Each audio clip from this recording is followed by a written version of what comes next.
وقت بخیر همکاران عزیز، سلام می‌دارم به حضور رئیس صاحب محترم، همچنین همکاران عزیز بخش نشرات و مهمان عزیز ما. فکر می‌کنم الان وارد شدن به جلسه، نمیدونم هنوز هستن در جلسه یا نه. یعنی لینک برای ما ارسال شده.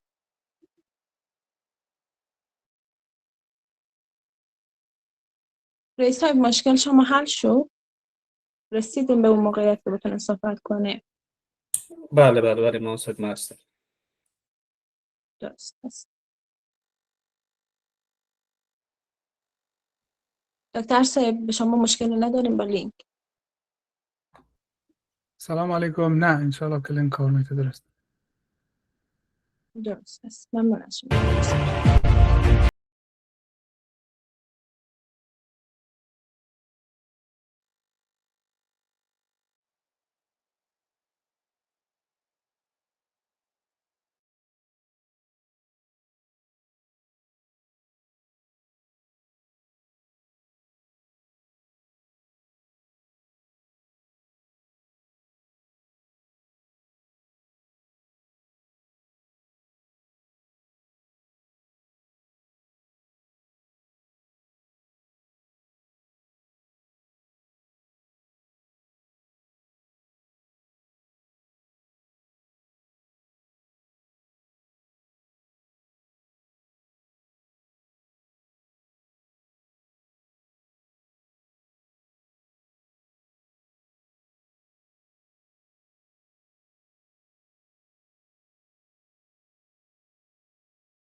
حاضرین گرامی، به تالار وبینارها و کنفرانس‌های دانشگاه آنلاین زن خوش آمدید.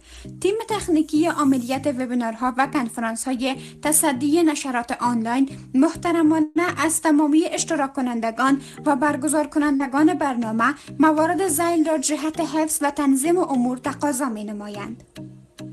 1. برای مهمانان و دستاندارکاران برنامه که به صورت مستقیم در آجندا سهیم هستند، رول و یا نقش کوهاست داده شده است که دارای یک سلسله مسئولیت‌ها و صلاحیت‌هایی هست که می‌خواهیم متوجه آن باشید. لطفاً در بخش‌های هاست منیجمنت که شامل روشن و خاموش نمودن مایک‌های سایر حاضرین، صلاحیت‌های کمره و صفحه، صلاحیت‌های ریاکشن و چت باکس و حاضری و اجازه‌نامه ورود میباشد مداخله ننمایید. این بخش مربوط تیم تکنیکی دانشگاه می شود. ضمناً در صورت روشن ماندن مایک‌های حاضرین و یا بیرون نمودن اشخاص و افراد ناخواسته از جلسه اقدام ننمایید. در صورتی که تعداد اشتراک کنندگان به حد اعظم برسد، تیم تکنیکی برای ثبات و نظم جلسه لینک را بسته نموده و ممکن در حدود 50 ست اضافی را به شکل رزرو خالی نگه دارد. از این رو در صورت آمدن درخواست‌های اشتراک شما اقدام به اکسپت نکنید. از همه مهمتر این که اگر می‌خواستید جلسه را نسبت به هر مشکلی ناخواسته وقت‌تر از مدت زمان معین ترک نمایید و یا به هر دلیل که شده است، لطفاً از فشار دادن گزینه End the call for everyone که بعد از کنسل برایتان ظاهر می شود جداً خودداری نمایید. حتی ترجیح می دهیم که از گزینه کنسل به صورت کلی پرهیز کنید و مستقیما تب و یا برنامه گوگل میتتان را کلوز یا بسته کنید. دوم، از سایر حاضرین و اشتراک کنندگان در برنامه تقاضا به عمل می آوریم تا پیام های چت باکس را صرفاً غرض سوالات و مسائل مرتبط با برنامه استفاده نمایند. هرگاه معلومات غیر مرتبط توسط افراد پرسیده شد، ممکن شخص مذکور از جلسه حذف گردد. بر علاوه از همه حاضرین جدا تقاضا به عمل می آید تا از علامت بلند نمودن دست هرگز در جریان برنامه استفاده نکنند. این گزینه صرف در بخش سوالات و جوابات مورد استفاده قرار می گیرد. شما می توانید جهت ابراز نظرتان از بخش ریاکشن ها استفاده کنید و در استفاده از آن نیز منصفانه عمل نمایید. لازم به ذکر است که هرگاه در جریان برنامه ارتباطتان قطع شد و یا بیرون شدید، دوباره می توانید از طریق لینک اصلی وارد شوید. همچنان اگر به کدام مشکل تکنیکی برخوردید می توانید با مدیر صاحب مربوط که با شما لینک برنامه را شریک ساخته است در تماس شوید و اگر مشکل اساسی داشته باشید آنها تیم نشرات را در جریان خواهند گذاشت. سوم، آجندای برنامه با سایر اشتراک کنندگان از قبل در اشتراک گذاشته شده است. از این رو تغییرات در آن و یا درخواست تغییر در روند آجندا سبب مشکلات برای تیم عاملیت وبینارها و کنفرانس‌ها خواهد شد و از سایر مقامات دانشگاهی تقاضا به عمل می آید که در این زمینه با ما همکار باشند. تشکر از حضور پربارتان. خوش آمدید.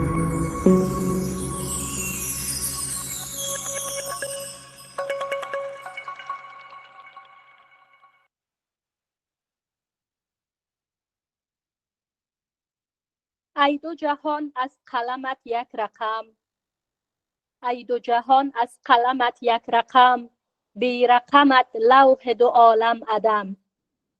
در کف من مشعل توفیق نه، در کف من مشعل توفیق نه، ره به نهان خانه تحقیق ده. شمع زبانم سخن افروز ساز، شام من از صبح سخن روز ساز. به نام حضرت دوست که هرچه هست از اوست و به شکر وجود که قلب تپنده همه دوستی هاست. دوستان، یاران، سلام. سلامم به گرمای دستت ای دوست، دلم لحظه‌ای با دلت رو بروست. بگو عاشقی تا سلامت کنم، تمام دلم را یک جا به نامت کنم. به نام آن که بندگان را به خطاب کرامت با هزاران لطافت می نوازد و به سوی خود می نماید و می خواند و سپاس و ثنای بی حد بر آستان صفات بی همتای احدیت که در کمال رفعت و در نهایت عطوفت رخصت سخن گفتن بر بندگان خود عطا فرموده است. درود و صلوات بر ناجی بشریت حضرت محمد مصطفی صلی الله علیه و آله و سلم. ما اینجا گرد آمده ایم تا نمادی از درس دوستی و انسانیت را با هم نقش پرداز کنیم. ما شاید هدایای گرانبهایی را نثار قدوم خیرتان نتوانیم، اما از خود پرداز دلمان آرزومندیم سلامتی و نشاط یارتان باشد. عرض احترام و شادباش دارم محضر سرایندگان، بزرگان، اصحاب ذوق و ارباب قلم، هر یک جناب کهنیار عبدالفرید سالنگی، رئیس و مؤسس دانشگاه آنلاین زن، کهنمل سهیلا عرفانی، معاون علمی دانشگاه آنلاین زن، استاد عادل زمانی، معاون امور محصلان، معاون محترم اداری، اعضای محترم هیئت رهبری دانشگاه هر یک، دکتر محمد ظریف علم استانگزی، دکتر ضمیر زمری، دکتر سید احمد ابراهیمی، دکتر نصرت الله، استاد فایزه زیرک و استاد بهار عطایی، رؤسای محترم دانشکده‌ها، آمر صاحبان گرامی، مدیران عالی قدر، استادان معزز و دانشپروران و هنرجویان گرامی، مقدمتان گلباران و گام‌هایتان خجسته باد. با سلسله وبینارهای علمی دانشگاه آنلاین زن اینک وبینار علمی تحت عنوان پیامدهای روانی مهاجرت و میزبانی دانشکده روانشناسی دانشگاه آنلاین زن و با همدستی استاد سید کلیم الله عابد، محقق در بخش آسیب‌های روانی، با شما هم مسیر و هم قدم هستیم. از سخنان گوهربار و راهنمون‌های ایشان مستفید خواهیم شد و اما قبل از هر سخنی باید فرمود: راستترین سخن، رساترین پند، زیباترین حکایت کتاب خدا قرآن است. چه زیباست که سرآغاز مجلس با فریباییش مزین شود. از بانو زهره میرزاد احترامانه تقاضامندیم تا با تلاوت آیاتی از کلام الهی انجمن آرای دور همی امشبمان باشند.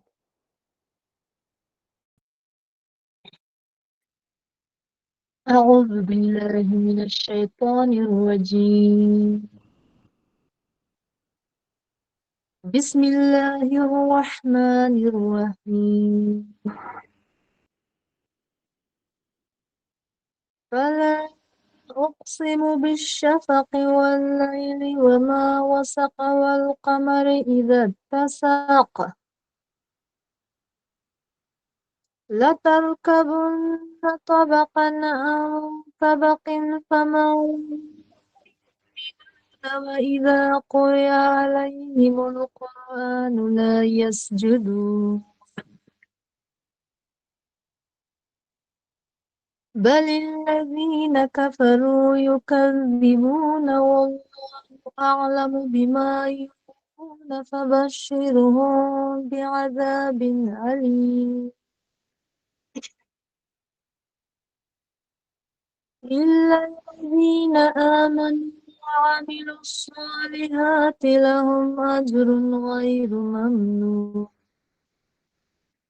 صدق الله العظيم وصدق رسوله النبي الأمين الكريم ونحن على ذلك من الشاهدين والشاكرين والحمد لله رب العالمين ربنا تقبل منا إنك السميع العليم وصلى الله تعالى على نبينا محمد وعلى آله وأصحابه أجمعين.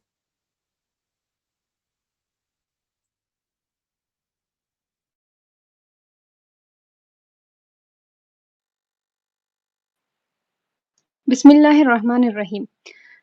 د لوی خدای په سپېڅلي نامه قدرمنو په سلامونو او نیکو هیلو مو هرکلی کوم. هیله ده چې زما دروند سلامونه ومنئ. خدای دې وکړي چې د جمعې ورځ مو په خوښۍ سره تیر کړې وي او یو ښکلې شپه مو پیل کړې وي. بعد سلام تاسو ټولو قدرمنو میلمنو او زړه ته رانږدې ګډونوالو ته دې پروګرام ته ښه راغلاست وایم او یو ځانګړی سلام د پوهنتون محترم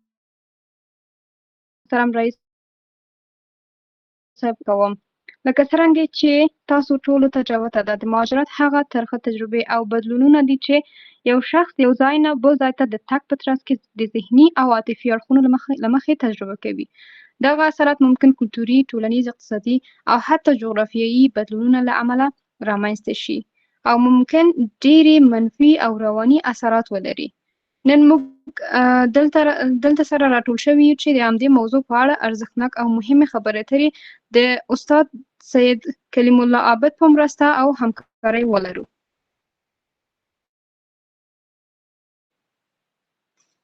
که غواړئ چې خدای جل جلاله در سره خبرې وکړي او روح مو په حقیقت پوه شي نو قرآن ولوله، ځکه د رحمت خدای صرف صفا روح او صفا زړه ته قرآن ورکوي. درود او آفرین دې وي پر تاسو له اغلې زهره میرزاد څخه چې په خپلې ښکلي تلاوت زموږ نننی پروګرام ته یو ښکلی پایل ورکړ. د زړه له تله منندوی یم. اوس هم ستاسو قدرمنو په اجازه غواړم د ښځو آنلاین پوهنتون په لنډه توګه معرفي کړم. د ښځې آنلاین پوهنتون کله چې د زده کړو دروازې په انجونو باندې وتړل شوې، خپل فعالیت یې په 2022 د دسامبر په 20 کې هر یو چې د دوی په زیار او نه ستړي کېدونکي هلو ځلو د علم ډیوه د یو روښانه لمر په څېر وځلېده او د تعلیم نه پاتې خویندې لاسنیوی یې وکړې، چې دا یو ستر ابتکار او لاسته راوړنه ده چې د دوی د زیار او هلو ځلو پر مټ لاسته راوړل شوې ده. اوسمهال په دې پوهنتون کې اوسنی او مخکنی دولتي او خصوصي استادان او زیات شمېر علمي او فرهنګي وطنپال او په علم مین شخصیتونه خپل بارزښته وخت یې د دې هېواد د راتلونکي نسل د هیلو د پوره کېدو لپاره پرته د کوم مادي امتیاز څخه په رضاکارانه او معیاري ډول وقف کړي دي. د دوی هر یو نه د زړه له تله منندوی او د الله پاک نه ورته په دارایینو کې د سرلوړۍ او سعادت غوښتونکي یو. اوسمهال د ښځې په آنلاین پوهنتون کې په 14 بېلابېلو پوهنځیو کې لکه معالجوي طب، ستوماتولوژي، فارمسي، قابلګي، حقوق، اقتصاد، انجینرۍ، کمپیوټر ساینس، ژورنالیزم، شریعت، ښوونه او روزنه، ارواپوهنه، کرنې او د ژبې او ادبیاتو پوهنځیو کې شاوخوا 14,000 محصلینې په زده کړه باندې بوختې دي. په دې پوهنتون کې د تدریس ترڅنګ محصلینو ته د ظرفیت د لوړوالي لپاره لنډمهاله او اوږدمهاله پروګرامونه او ویبینارونه وړاندې کیږي چې نننی پروګرام هم یو د همدې لنډمهاله پروګرامونو څخه دی. هیله ده چې د دې ماښامنۍ له خوږو خبرو اترو څخه په نازکو او خوږو الفاظو خوند واخلو. مننه.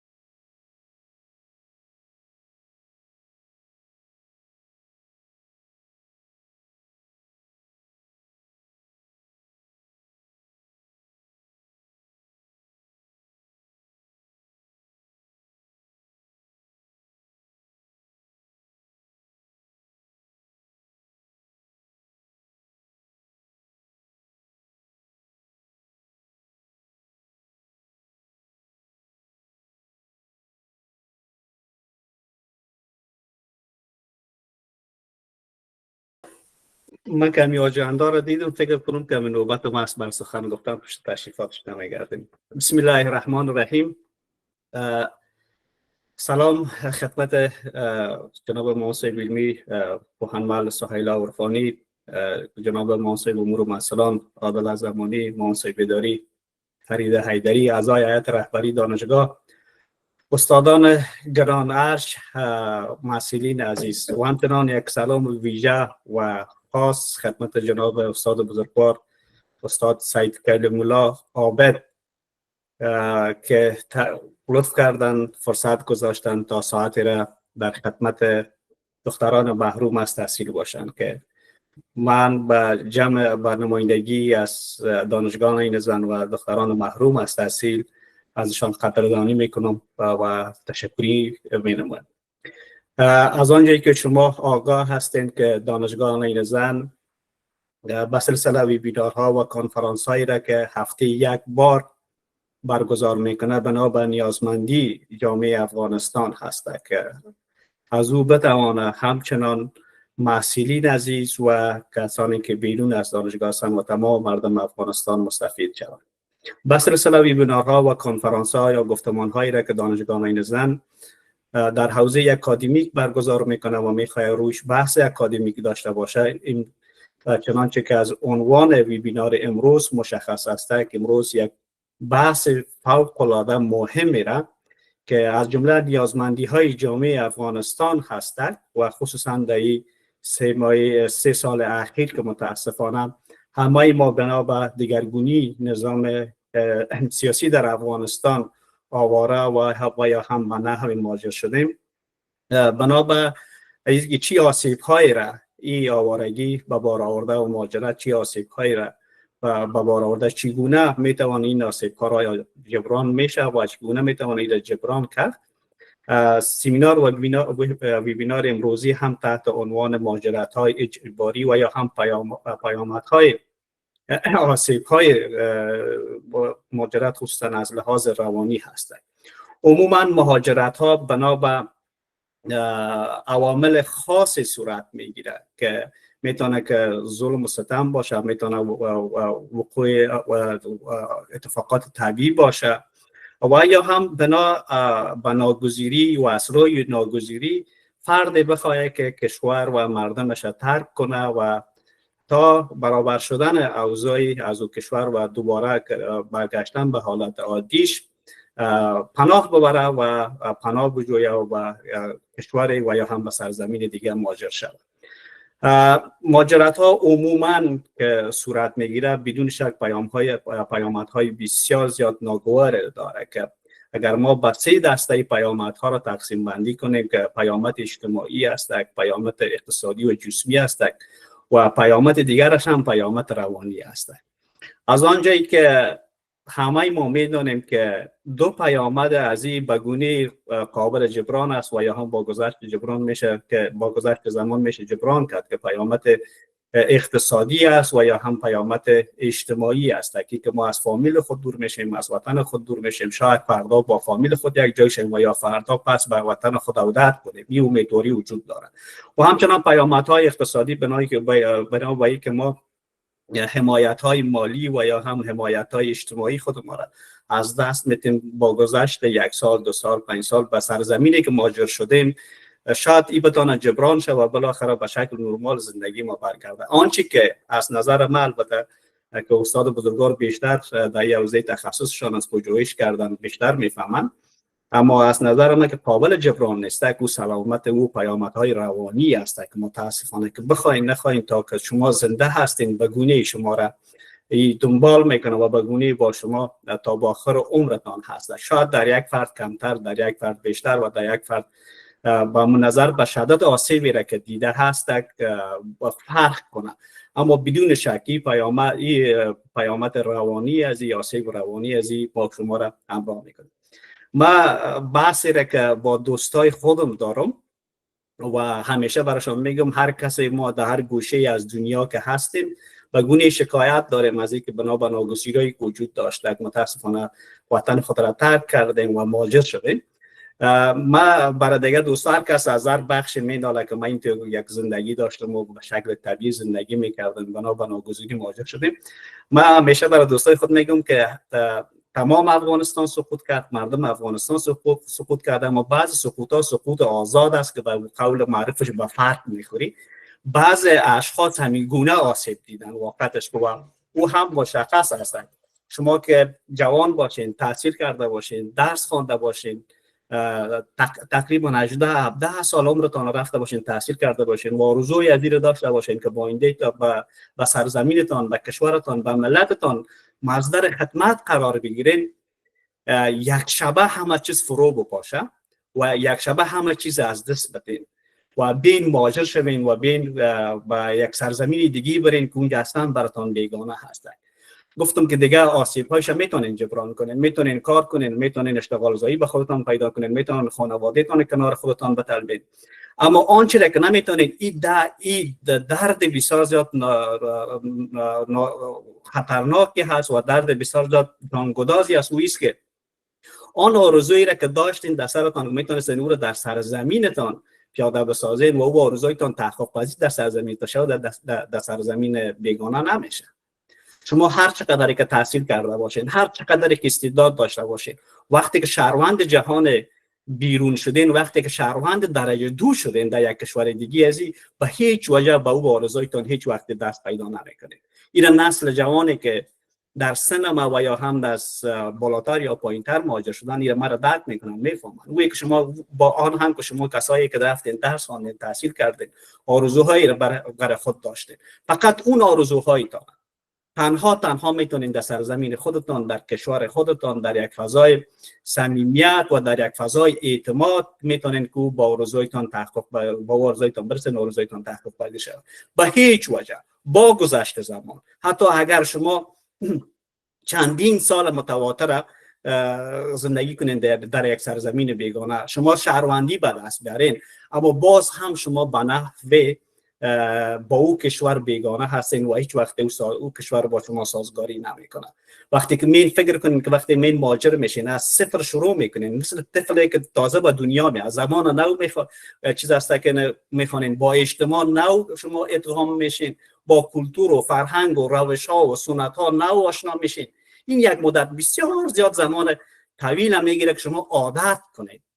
وقتی که عادت میکنن تا وقتی که دیگه عمرتان هم با شما دیگه یاری نمیکنه، شاید مقدار وقت دیگه فرصت نداشته باشین. من نمیخوام بیشتر صحبت کنم، میشنویم از استاد بزرگوار، از استاد عابد عزیزی که فرصت گذاشتن که تا همچون یک مبحث بسیار زیاد مهمه که برای هر کدام ما و شما مهم است، چی اونایی که بیرون از افغانستان هستیم و چی اونایی که فکر میکنیم در افغانستان، اونایی که از افغانستان بیرون شدن همه چیزشان گل و گلزار است، دیگه هیچ نوع مشکلی ندارن. اونا هم باید به این درک بفهمن و برسن که چگونه آسیب‌ها را این مهاجرت اجباری و یا هم ترک وطن با وجود میاره، چی کسایی را در داخل افغانستان آسیب میرسانه و چی کسایی را بیرون از افغانستان میتونه آسیب برسانه. ممنون، سپاسگزار همتون از تمام شما دانشجویان عزیز، اساتید بزرگواری که در این وبینار ما شرکت کردن، مهمانانی که بیرون از دانشگاه شرکت کردن، کسانی که صدای مرا و تصویر مرا از طریق لایف یوتیوب دانشگاه میبینن بیرون از دانشگاه هستن. دعوت میکنم که تا با آخرین لحظه کنفرانس و یا ختم کنفرانس و وبینار علمی با ما باشند تا که بتانند به اندوخته های خود بیافزایند. ممنون، سپاسگزار همتون. انشالله که بتانیم که از اندوخته های استاد بیشتر مستفید شیم. تشکر.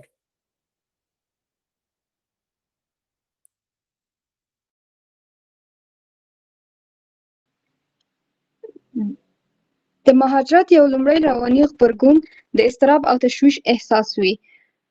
شخص ممکن د تطابق ستونزې، د ژبې مشکلات او د کورنۍ او ملګرو څخه لرې کېدل تجربه کړي.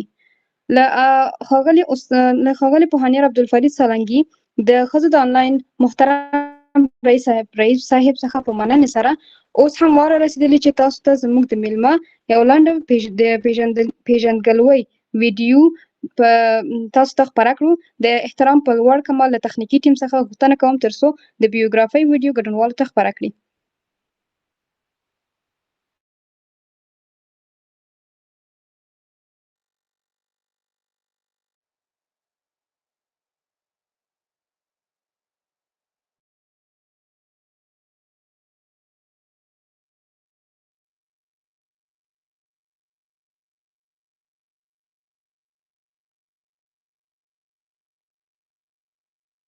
مانند شمع است، زیرا خود را برای روشن کردن راه دیگران می‌سوزاند.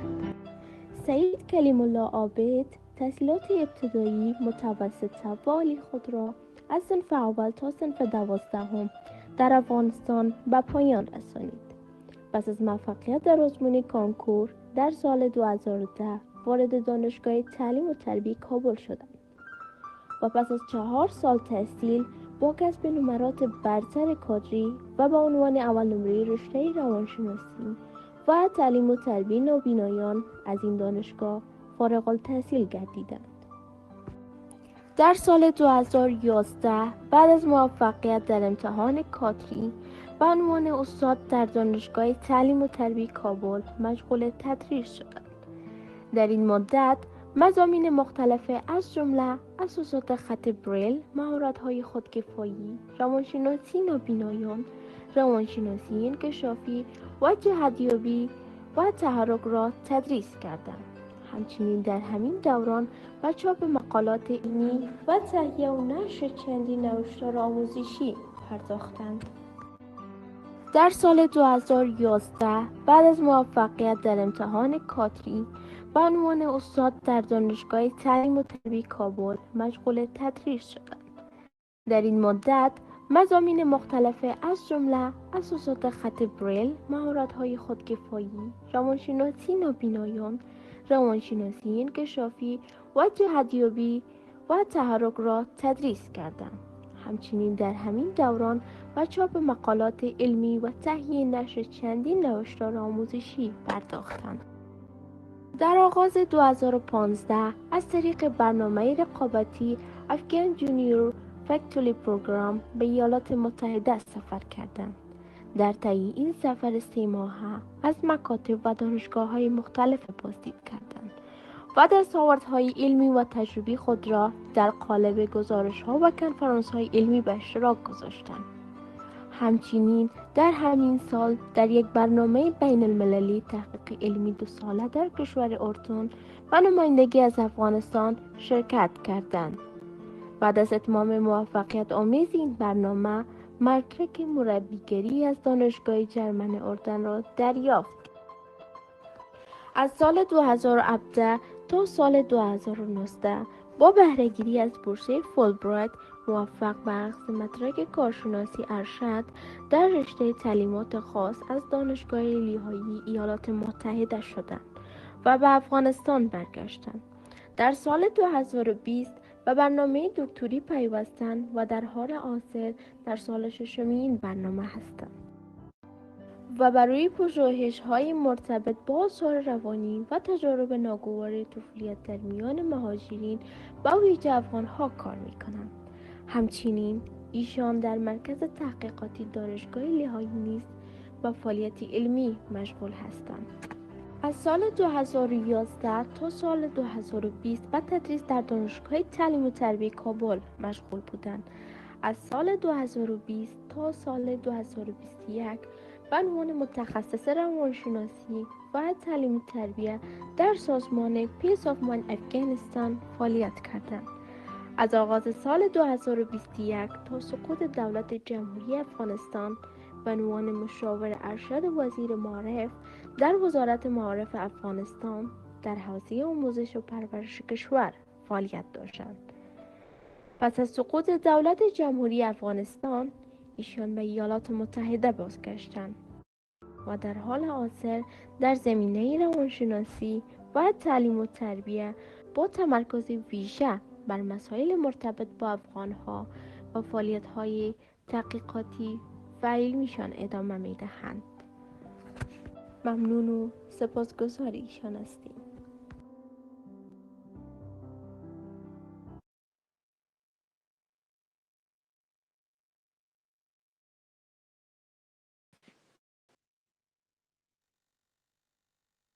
احترام و ارادت مجدد ما را پذیرا باشید. عمرتان سرشار از سلامتی و نشاط.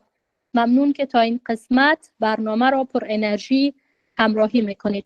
امیدواریم از بابت پیش آمدن مشکلات تکنیکی و فنی پوزش ما را پذیرا باشید. و حالا زیباترین و خوبترین قسمت برنامه امشب فرا رسیده.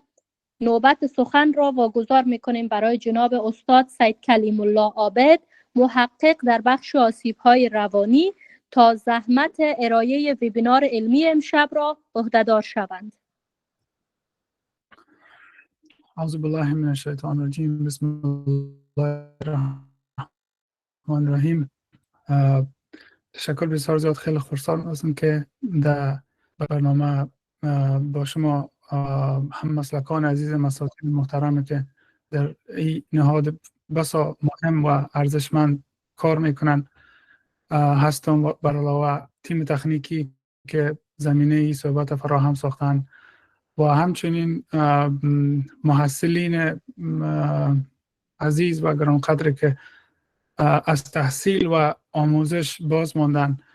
سلام خیلی مملو از محبت، صمیمیت و دوستی را خدمتتون تقدیم میکنم و با تایید صحبت های جناب رئیس بحث مهاجرت بحث بسیار مهم است و خیلی خرسند هستم که از طریق از این دریچه با شما دوستا صحبت کنم و گوشه از کار مشارک بسازم به هدفی که بتانم یک خطره از امید یا یک لحظه از دریچه نوید برای تمام کسایی که از تحصیل باز مانند و در حالات بسیار وخیم روانی قرار داشته باشن ایره ارائه کنم. دیگه ما صحبت ها را شروع میکنم. انشاءالله که مشکلات تکنیکی کمتر باشه و اگر چیز مشکل وجود داشت مرا ببخشین و انشاءالله ما یک پریزنتیشن آماده کردیم با استفاده از امو صحبت ها را آغاز میکنیم انشاءالله.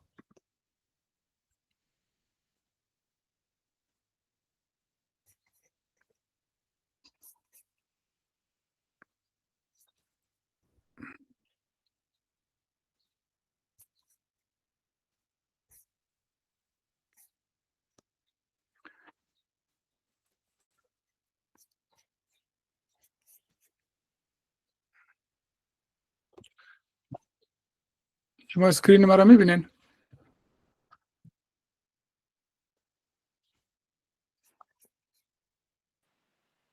بله بله محترم، مگو سلاید درو. تشکر. چون من ویدیو ندارم دیگه، فقط با روی پاورپوینت دیده صحبت میکنم. من انشالله شروع میشه.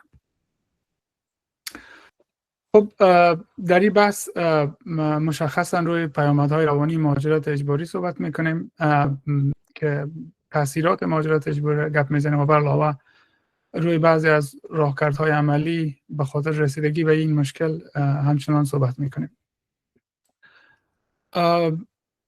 اهداف برنامه ای است که طی وبینار میخوایم که بحث مهاجرت رو بفهمیم که مهاجرت چی معنا داره و من از ابعاد مختلف روی بحث میکنم و همچنان تاثیرات روانی که به صورت رایج یا معمول است روی تمام از انواع مهاجرینی که به صورت اجباری مجبور به ترک خانهشان میشن و همچنان با مطالعه عمیق‌تر از این پدیده مهاجرت اجباری روی افغان‌ها صحبت میکنم که چی شاخص‌هایی است که افغان‌ها را متفاوت‌تر از مهاجرین دیگر می‌سازد و بر علاوه اختصاصی‌تر سر از این صحبت میشه که در سطح فردی چه تاثیرات ایجاد میکنه بالای فرد و بالاخره بعضی از توصیه‌ها و راهنمودهای کمکی هم سرش صحبت میکنم انشالله. خب در قسمت مهاجرت جناب رئیس و همکارانم صحبت کردن، گفته های داشتن و ما به صدق گفته های از اونا بعضی از موضوعات اینجا تذکر میتم که بحث مهاجرت جابجا شدن یا انتقال از یک مکان به مکان دیگر است که اهداف مختلف داره این انتقال یا جابجایی. بعضی اوقات بنابر بهبود شرایط زندگی است، بعضی اوقات بنابر یافتن فرصت‌های اقتصادی بهتر است و بعضی اوقات به علت فرار از شرایط ناگوار مثل جنگ و فقر و بعضی از حوادث طبیعی می باشد. و از نظر مکانی مهاجرت به دو شکل است. مهاجرت هایی که در درون مرز انجام میشه، یعنی در داخل کشور است که ما شاهد از این نوع مهاجرت ها بودیم در سالهایی که در افغانستان بودیم، از یک ولایت به ولایت دیگه مهاجرت ها انجام میشد و همچنان مهاجرت به شکل بیرون مرزی است یا به کشورهای دیگر، کشورهای همسایه و قاره های دیگر انتقال یا مهاجرت صورت میگیرد.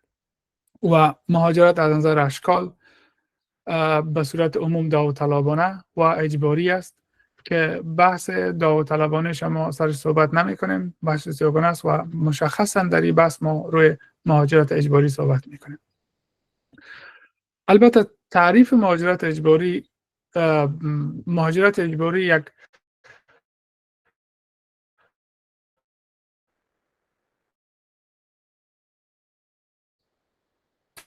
فرآیند است، یک صورت و امی عوامل سبب میشه که فرد یا افراد یک جامعه مجبور شوند که ترک خانه و محل سکونت و تماما زندگی گذشتهشان بکنند. و این جابجایی ها هم عوامل مختلف داره که پیشتر هم ذکر کردیم که فرار از خشونت و جنگ و آزار و اذیت و همچنان حادثات طبیعی و جنبندی از اینا یا به شکل اشکال یکی از اینا میتونه که به شکل سبب مهاجرت اجباری در افراد شود. مهاجرت اجباری انواع و اقسام مختلف داره که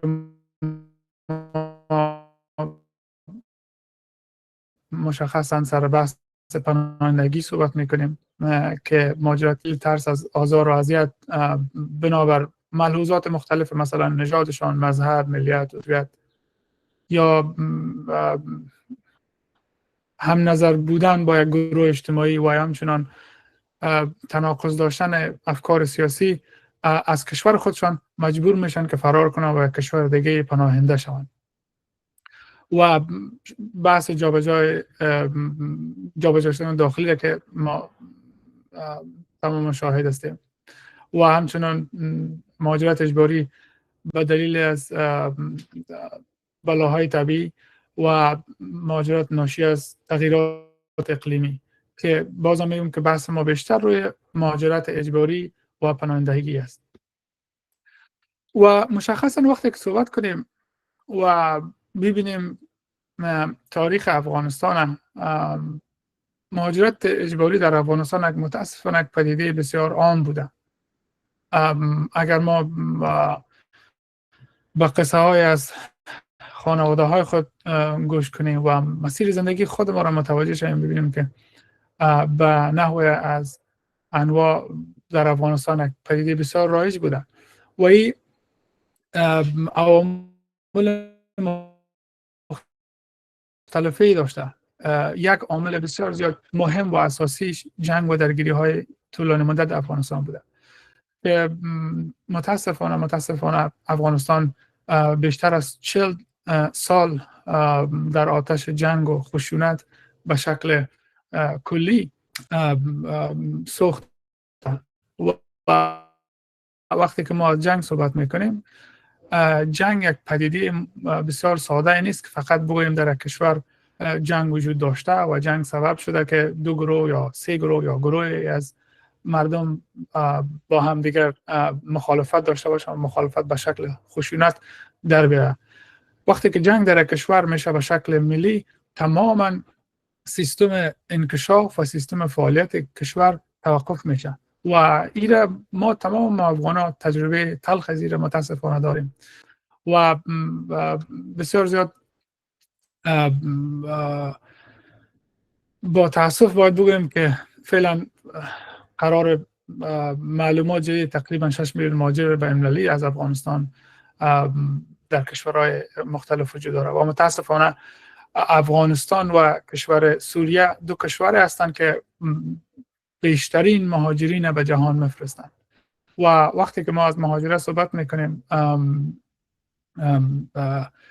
خیلی بحث گسترده است. اگر فقط یک بحث تعلیم و مهاجرت ما شما سر صحبت کنیم، بر ما واضح میشه که استادم پیشتر در اول ذکر کردن، وقتی که یک کادر، یک استاد، یک کسی که حتی یک لیسانس داره از یک کشور مجبور میشه به کشور دیگه بره، 6 سال 5 سال و یا 10 سال زحمت و سرمایه کشور که روی فرد گذاشته شده او به هدر میره، چون فردی که وقتی انتقال میکنه از یک کشور به کشور دیگه زمینه ها متفاوت است که پسانتر سر صحبت میکنیم و نمیتونه و شاید به شکلی که بخواه نمیتونه دوباره به خاک که ازش تحصیل کرده و زحمت کشیده به او دوباره پس بازدهی کنه و متاسفانه جنگ بیشترین علت بوده به خاطر مهاجرت اجباری و بر علاوه حاکمیت ناپایدار، تغییرات پی در پی در حاکمیت افغانستان متاسفانه که یک شکل بسیار شایع بوده و ما دولت‌های ما خیلی خیلی خیلی به صورت آسان و ساده مثل که گفتن یک شب یک حکومت، شب دیگه حکومت است که تغییرات خیلی جدی بالای مردم و مهاجرت اجباری میمونه. متاسفانه و این تغییراتی که بین دو حکومت یا پالیسی های دولت ما کاملا متضاد هستند. ما در همین هفته شاهد تغییر انتخابات در امریکا بودیم با اینکه هر دو حزب تفاوت‌های سیاسی خود دارند ولی اساسات بنیادی زندگی مردم بر جا است که متاسفانه یک در افغانستان صدق نکرده و مهاجرت اجباری در افغانستان بر علاوه از فاکتورهای دیگه بحث بحران اقتصادی و اجتماعی است که بیشترین مردمی که متاسفانه مجبور میشن که از افغانستان بیرون برن نسبت به شرایط فقر، بیکاری، نبود امکانات زندگی مجبور هستن برن و که گزارشات از مهاجرین افغان به خصوص طبقه جوان، طبقه که پتانسیل به خاطر کار دارن، انگیزه دارن، از ایران میبینیم، از پاکستان میبینیم، از ترکیه میبینیم و بالاخره کشورهای دیگه مثل امریکا و اروپا و کانادا که اشکال مختلف را داره اینا و به علاوه فاکتورهای فوق سبب میشه که مهاجرت اجباری به علت تهدید و فشارهای ناشی از این باشه که بعضی از افراد با استفاده از خشونت سبب شوند که بعضی افراد دیگر را تحمل نکنن و مجبور میشن که به مهاجرت اجباری پیامد داشته باشن. و بالاخره یک موضوع دیگری که همچنان وجود داره است که بعضی افراد رو می‌بینید که اونا خطر جانی همچنان تهدید وجود نداره و از لحاظ اقتصادی هم در شرایطی هستن که یک چیزی به اصطلاح هم بخور و نمیر دارن و با حاکمیت ها هم تطابق دارن چون نظر خاص سیاسی ندارن، ولی اونا مجبور میشن که از کشور سفر کنن چون زندگی برشان در یک محیط مثل افغانستان متاسفانه زندگی مثمر به نظر نمیاد، چون دو زندگی یا دو کشور آینده خود و طفل خود نمیبینن و آینده خانواده خود نمیبینن. یعنی خودش سبب میشه که یک بحران شدید روانی ایجاد کنه در فرد و یک احساس ناثباتی در قبال آینده در فرد ایجاد شود. و وقتی که ما بخوایم مهاجرت در افغانها صحبت کنیم، وقتی ما میخواستم که سلایدها رو آماده کنم خیلی برام مشکل بود که فقط صحبت کنم که مهاجرت اجباری در افغانستان افسردگی و سوگ و مثلا اضطراب و پیده ها رو چی داره همراه داره، چون مشکلات افغانستان یا حالات روانی افغانستان متاسفانه لایه های خیلی عمیق داره و ما در این بحث میخوایم که از 3 لایه مهاجرت اجباری را سرسگاری را که همه شمول هستند، یعنی تمام مهاجرینی که افغان باشن یا مثلا از یوکرین باشن یا از سوریه باشن یا هر کشور باشن، نظر به عواملی که ذکر کردیم مجبور میشن که از کشورشان به جای دیگه برن. سر از او فاکتورها صحبت میکنم و بعدا 2 فاکتور دیگه که پیامدهای ناشی از ترومای بین نسلی و یا اینترجنریشنال تروما است، او را که مخصوص افغان ها است سر از او صحبت میکنم و بر علاوه پیامدهای تعدد تجارب ناگوار دوران طفولیت که این هم در افغان ها وجود داره، این صحبت میکنم که چطور وقتی که یک افغان به شکل مجبور میشه که از خانواده خود و از وطن خود بیرون بره، او پیامدهای همه شمول داره و بر علاوه پیامدهای داره که ناشی از ترومایی است که از نسل قبلی به او متاسفانه به وراثت آمده و بر علاوه از تعداد تعدد تجارب ناگوار طفولیت است. البته در قسمت تعدد تجارب ناگوار طفولیت به اصطلاح ساده اگر را بیان بکنیم است که ما وقتی که میخواستم در 2021 تحقیق من روی عوامل روانی افغانا صحبت کنم، خواستم که از جای شروع کنم که حتی پدیده مهاجرت و یا روان افغانا را از کجا باید بحث شود، چون افغانستان طی 40 سال نه تنهایی که بگویم افغانستان مشکلات یا ترومای ناشی از جنگ داره، بلکه تعدد تروما وقتی که لتریچر افغانستان خیلی عمیق است، بر علاوه این تعدد از نسل به نسل دیگه انتقال کرده. به همین ملحوظ من خودم شخصا لنز را و یا راهبرد را که به خاطر مطالعه روان افغانان انتخاب کردیم این است که از طریق یک روش بزرگ یا فریمورک پسانتر سرش صحبت میکنم که تعدد تجارب متفاوت و متعددی که روی افغانان تاثیر کرده از اون لحاظ من افغانستان رو مطالعه میکنم و یا روانشناسی افغانی مطالعه میکنم. از جمله پیامدهای روانی معمولی یا همه شمول که دوستان در آغاز صحبت کردن و من میخوایم که به شکل بسیار خلاصه سر از اینا بحث کنم، به جزئیات نمیرم. اختلال پس از سانحه PTSD است و اضطراب است، افسردگی است و سوگ است که هر کدام از اینا بسیار خلاصه سرش گپ میزنم. اختلال پس از سانحه یا PTSD نوعی از اختلال روانی است که از تجربه رویدادهای بسیار ناراحت کننده که یکی از اینا مهاجرت است در فرد چی میکنه؟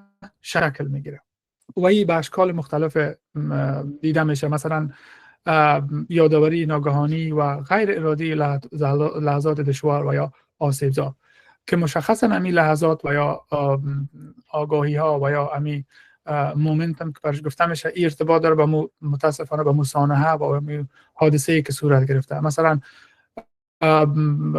یادآوری ازی که کسایی که از افغانستان سفر کردن و مهاجر هستن، این که چطور ما مثلا از افغانستان مجبور شدیم در جای دیگه زندگی کنیم و همسال ازی. و بر علاوه کابوس ها، خواب های ناراحت کننده که سبب بیخوابی و اضطراب در فرد میشه و همچنان به شکل بسیار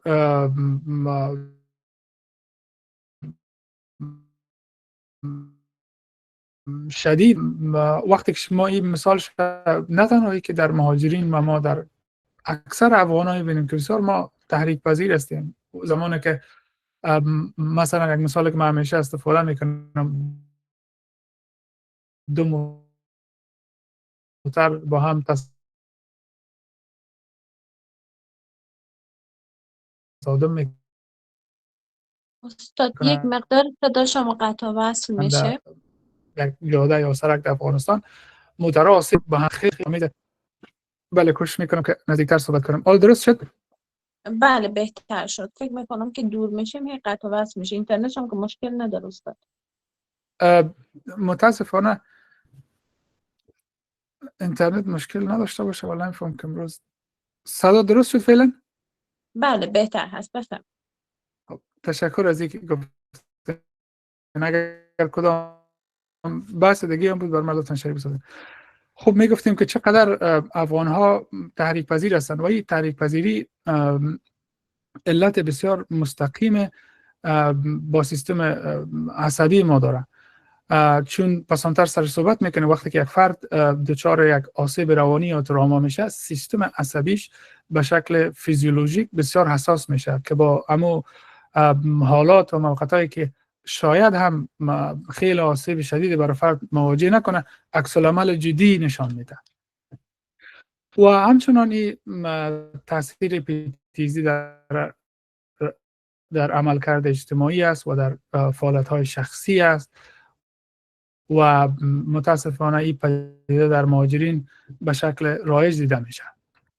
و بحث دوم بحث اضطراب است که این پدیده در انسان‌ها به صورت طبیعی وجود داره و در مهاجرین متاسفانه یک حالت است که یک حالت تشویش و حالت بسیار زیاد اذیت کننده ایجاد میکنه، چون اونا در کشور جدید آمدن و اطمینان ندارن که آینده از اینا، همچنان تطابق از اینا با زندگی جدید چطور میشه. مثلا من با افغانایی که اینجا کار میکنم از جمله مشکلات از اینا است که وظایفی که داشتن او با وظایف فعلیشان تطابق نداره و بر علاوه سازگاری با محیط جدید با تعداد زیادشان مشکل ایجاد میکنن و همچنان فاکتورهای دیگه که ارتباط داره به زندگی شخصیشان، زندگی فامیلیشان، سبب تشویشات خیلی زیاد از اینا میشه و این علائمش بیخوابی است، خستگی است، تحریک پذیری و همچنان دشواری در تمرکز است و راهایش مشاوره و تمرینات آرام بخش یا مدیتیشن و ورزش سبک و همچنان صحبت با مهاجرین دیگر که تمام از این به جزئیات سرش صحبت میکنیم پسانتر. و بحث دوم بحث افسردگی است. افسردگی متاسفانه یک مشکل خیلی شیوع است که نه تنهایی که در مهاجرین است بلکه در تمام از افراد جامعه دیده میشه و یک حالت بسیار پیچیده روانی است که در فرد احساس ناامیدی میکنه و احساس بی‌ارزشی میکنه و همچنان سبب میشه که فرد زندگی خود انگیزه نداشته باشه به خاطر انجام کارها. و در مهاجرین علت افسردگی کاملا واضح است، چون تجربه‌ای که قبلا داشتن، مثلا ترک خانه، از دست دادن شغل و دوری از عزیزان و همچنان فرهنگ جدید، زبان جدید سبب میشه که حالت در مهاجرین متاسفانه چی کنه ایجاد کنه. علائمش بسیار زیاد واضح است: احساس و غم، ناامیدی متداوم، کاهش علاقمندی به فعالیت‌های لذت بخش، اختلال در خواب یعنی کم خوابی و خواب بیشتر، تغییرات در اشتها و احساس خستگی و کمبود انرژی و همچنان احساس گناه و بی‌ارزشی. و افسردگی تاثیرات خیلی خیلی خیلی عمیق روی فرد داره و کیفیت زندگی را مستقیما تحت سوال قرار میده و فشار شدید بالای فرد از لحاظ روانی و ذهنی ایجاد میکنه و آسیب جدی روی فرد میگذاره و روش هایی که کمک میکنه صحبت با مشاور و ایجاد گروه های حمایتی، برقراری با دوستان و بعضی از بخش های دیگه است که البته تمام از اینا رو پسانتر سرش گپ میزنیم. و سوگ یا گریف یکی از بحث های مهم دیگه است متاسفانه که نه تنهایی که در مهاجرین وجود داره، در تمام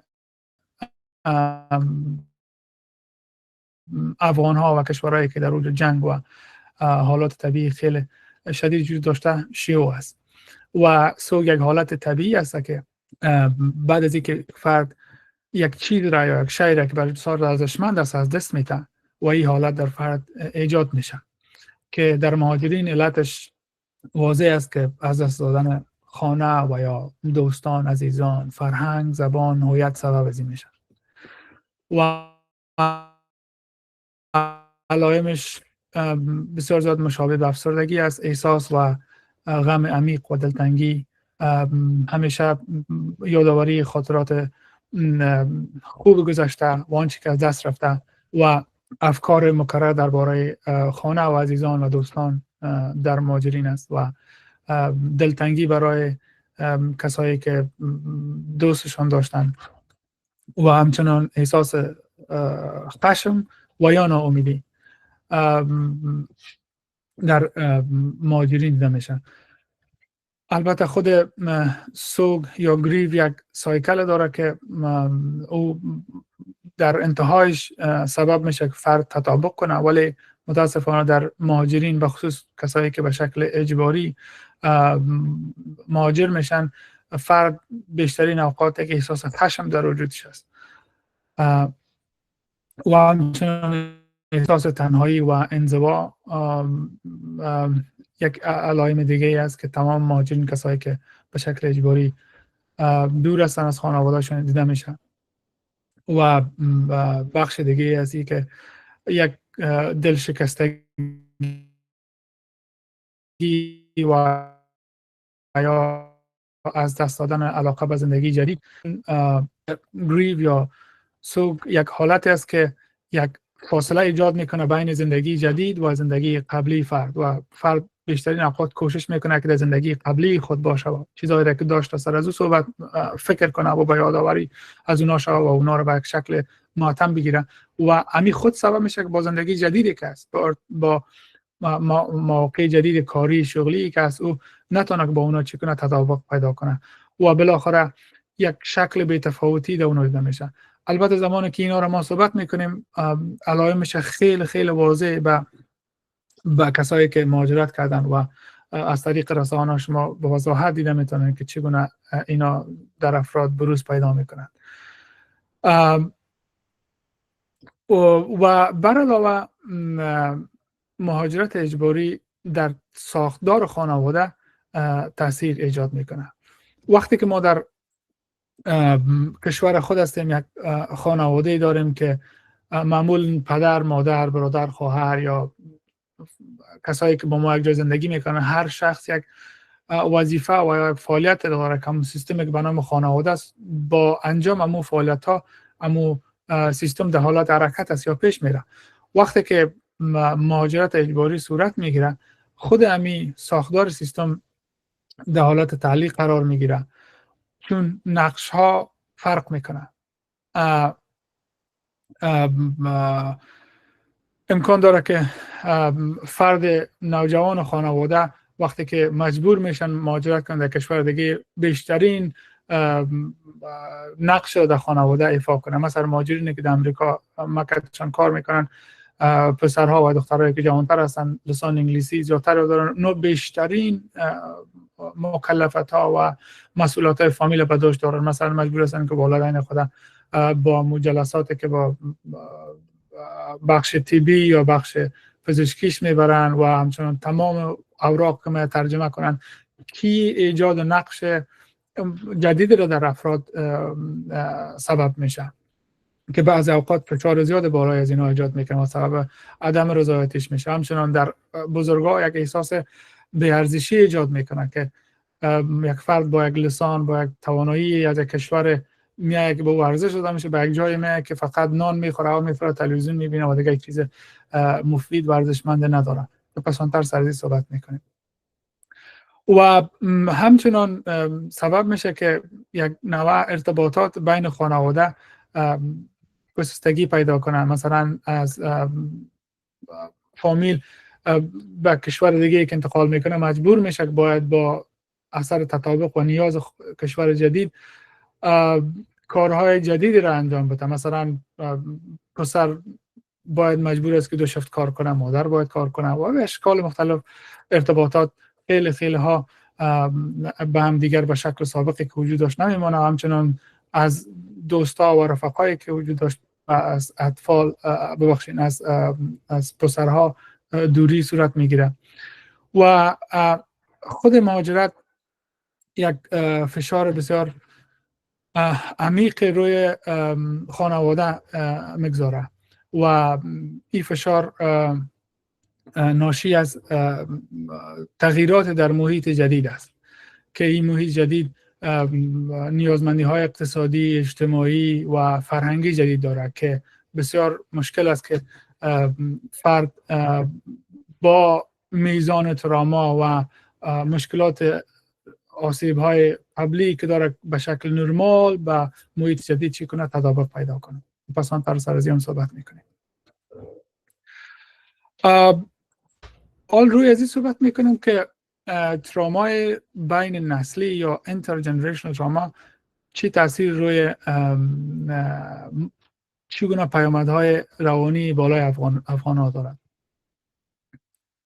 پیش از این که سر ترامای بین نسلی گپ بزنیم، تعریف مختلف از تراما شده، ولی یک تعریف را که من خودم زیاد برم صدق میکنم و خودم زیاد دوست دارم و تعریف بسیار واضح میکنه بحث تراما را از گبریل ماتی است که گبریل ماتی یک روانشناس کانادایی است و این مخصوصا در بخش تجارب طفولیت تحقیق خیلی گسترده انجام میده و سر بحث اعتیاد کار میکنه و از یک از روانشناسای بسیار بزرگ معاصر است. میگه که آنچه به شما اتفاق افتاده تراما نیست، یعنی آنچه بر شما اتفاق افتاده او تراما نیست، بلکه آن چیزی که در درون شما به دلیل آنچه که اتفاق افتاده شکل گرفته. یعنی خود تراما یک حالتی است، یک عقده است، یک ووند یا زخم است که به علت یک عارضه و یا یک واقعه که اتفاق افتاده در درون ما و چی میکنه؟ شکل میگیره. و به شکل دیگه گفتم میتونم که تراما فقط اتفاقی که برای شما رخ داده نیست، بلکه احساسی است که به خاطر آن اتفاق در درون شما چی کرده؟ به وجود آمده، که به شکل ساده میتونیم تراما رو تعریف کنیم. و هر تجربه ناخواسته یا تجربه سخت منجر به تراما نمیشه. متاسفانه کلمه تراما بسیار به شکل رایج استفاده میشه. تراما یک گفتیم که یک حالتی است، یک اتفاق است، یک احساس است که به شکل عمیق در فرد وجود داره و تاثیرگذاری بسیار زیاد قابل مشاهده در فرد به میان میاره. و ترامای بین نسلی یا intergenerational trauma البته زیاد سریع صحبت میکنم در این بحثا، چون که اینا تمامش یک بحث مشخص نیاز داره که ما سریع صحبت کنیم. تا دههای قبلی نظر به این بود یا محققین این نظر داشتن که وقتی یک فرد دچار یک حادثه میشه و یا یک تراما ایجاد میشه در فرد، او در همون فرد باقی میمونه. ولی تحقیقات اخیر نشان میده که خود حالات ناگوار و تراما از یک نسل به نسل دیگه چی میکنه؟ انتقال میکنه. که خود از این برای ما روشن کننده از این موضوع است که متاسفانه بعضی از رفتارها در افغانستان یا در افغان‌ها چرا شایع هستند که اینا تمامش اساس داره به ترامای بین نسلی. و متاسفانه که نسل افغانستان نسل با تجارب بسیار زیاد عمیق وخیم روانی اینا مواجه بودن و همچنان بر علاوه از اینکه اینا با این تجارب مواجه بودن، اینا تکرار شدن و متاسفانه هیچ زمان میسر به این نشد که تجارب یا این زخم‌هایی که در درون افغان‌ها، عقده‌هایی که ایجاد شده، این عقده‌ها چی شوند، هیل شوند یا که درمان شوند و متاسفانه این سایکل ادامه داره.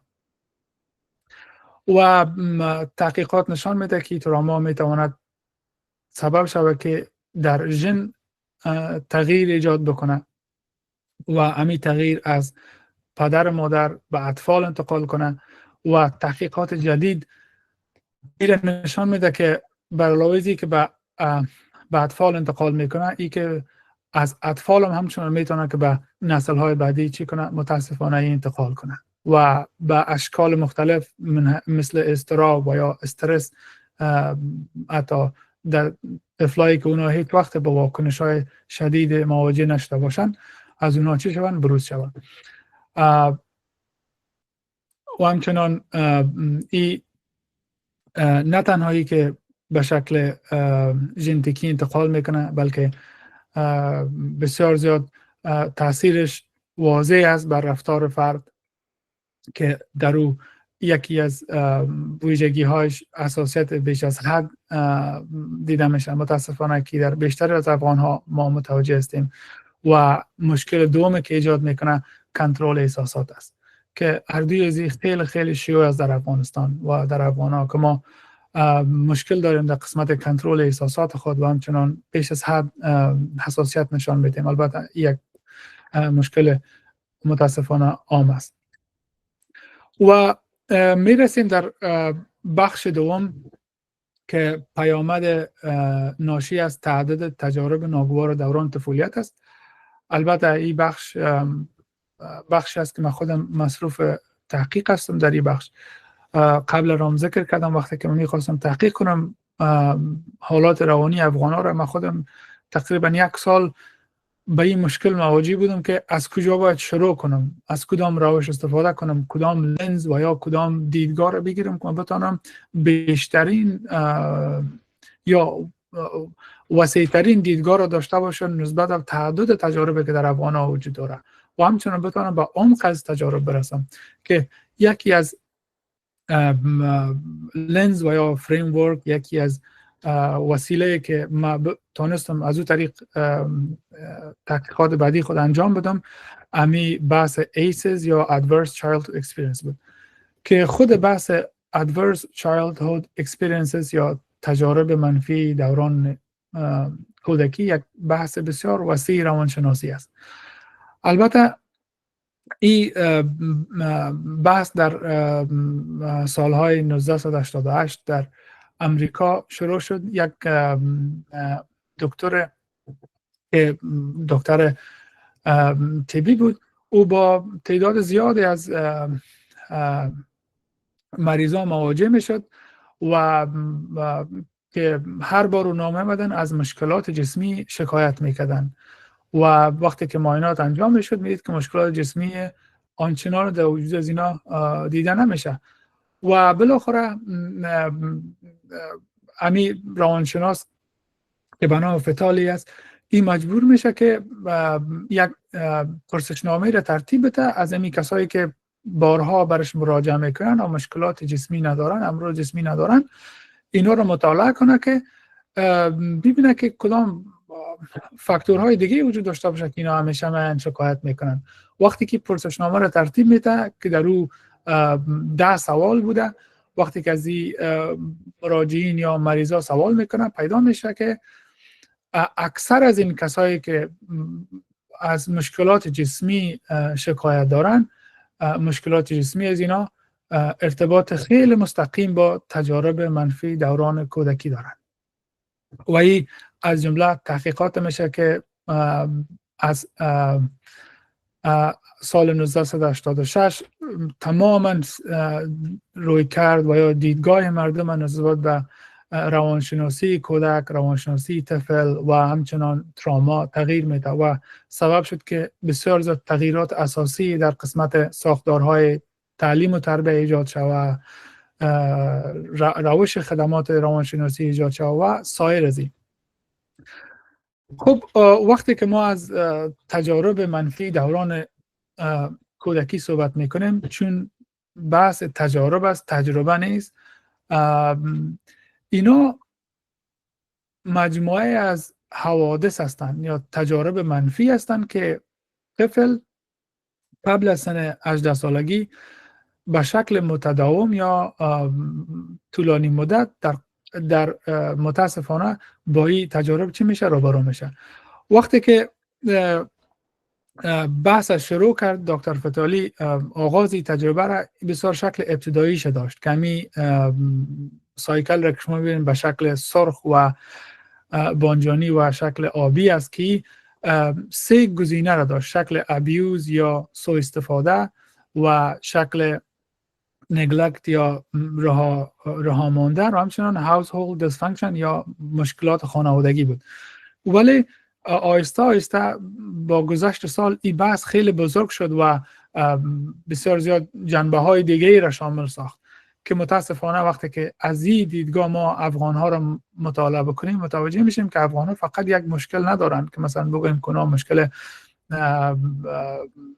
چیز داشته باشند، مشکل ابیوز یا سوء استفاده وجود داشته باشه، یا متاسفانه از لحاظ عاطفی اونا رها شدن که پس اون سری صحبت می چی معنا میده، یا مشکلات خانوادگی، بلکه ما مشکلات داشتیم که به سطح کمیونیتی یا مشکلات جامعه بوده و هی خودش بحث بزرگتر می سازه.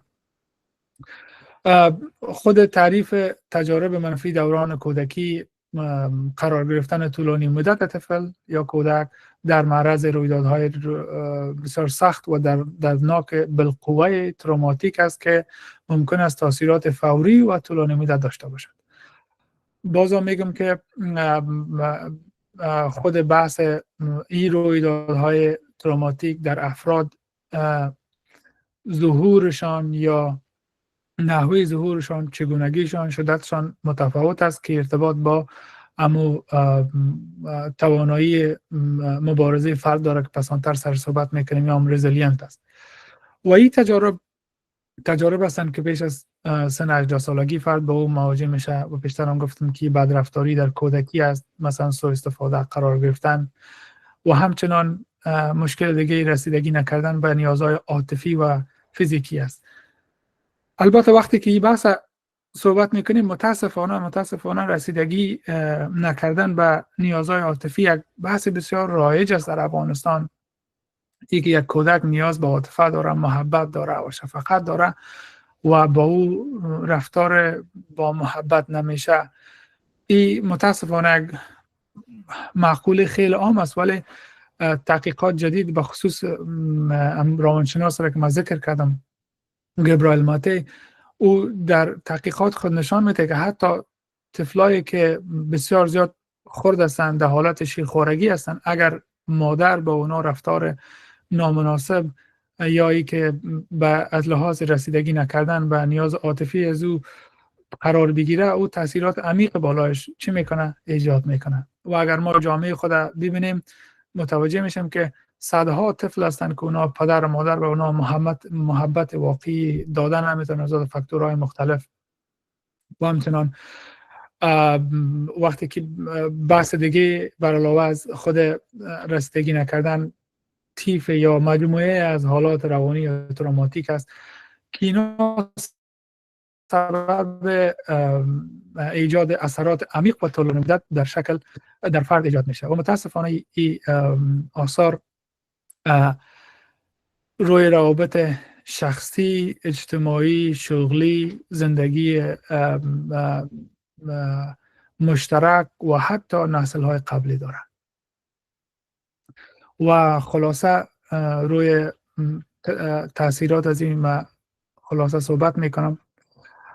البته ارتباط بسیار نزدیک بین ایسز یا تجارب ناگوار طفولیت و اعتیاد وجود داره. کسایی که میزان تجارب ناگوار طفولیتشون بیشتر است، اونا میزان اعتیادشان بالاتر است و همچنان اونا توانایی کمتر با مقابله با استرس دارند و پیامدهای رفتاریش واضح است که به هر مقدار میزان تراما در فرد زیاد باشه سبب میشه که او میزان افسردگی، اضطراب، استرس و همچنان مشکلات جسمی که بیشتر هم سرش صحبت کردم در فرد دیده شود. و بر علاوه خود پدیده ایس سبب میشه که حالت روانی یا ترامایی که از یک نسل بوده به نسل دیگه انتقال بکنه.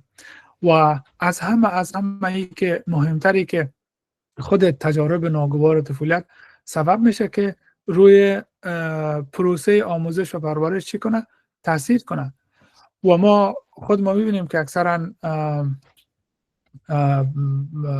پروسه تدریس وقتی که انجام میگیره، آموزش صورت میگیره، خیلی ها میزان بازدهیش روی کسایی که با مشکلات شدید روانی مواجه هستند کمتر است. مثلا به شکل ساده اگر بگویم وقتی که فرد با تجارب ناگوار متعدد روانی در زندگی خود مواجه میشه،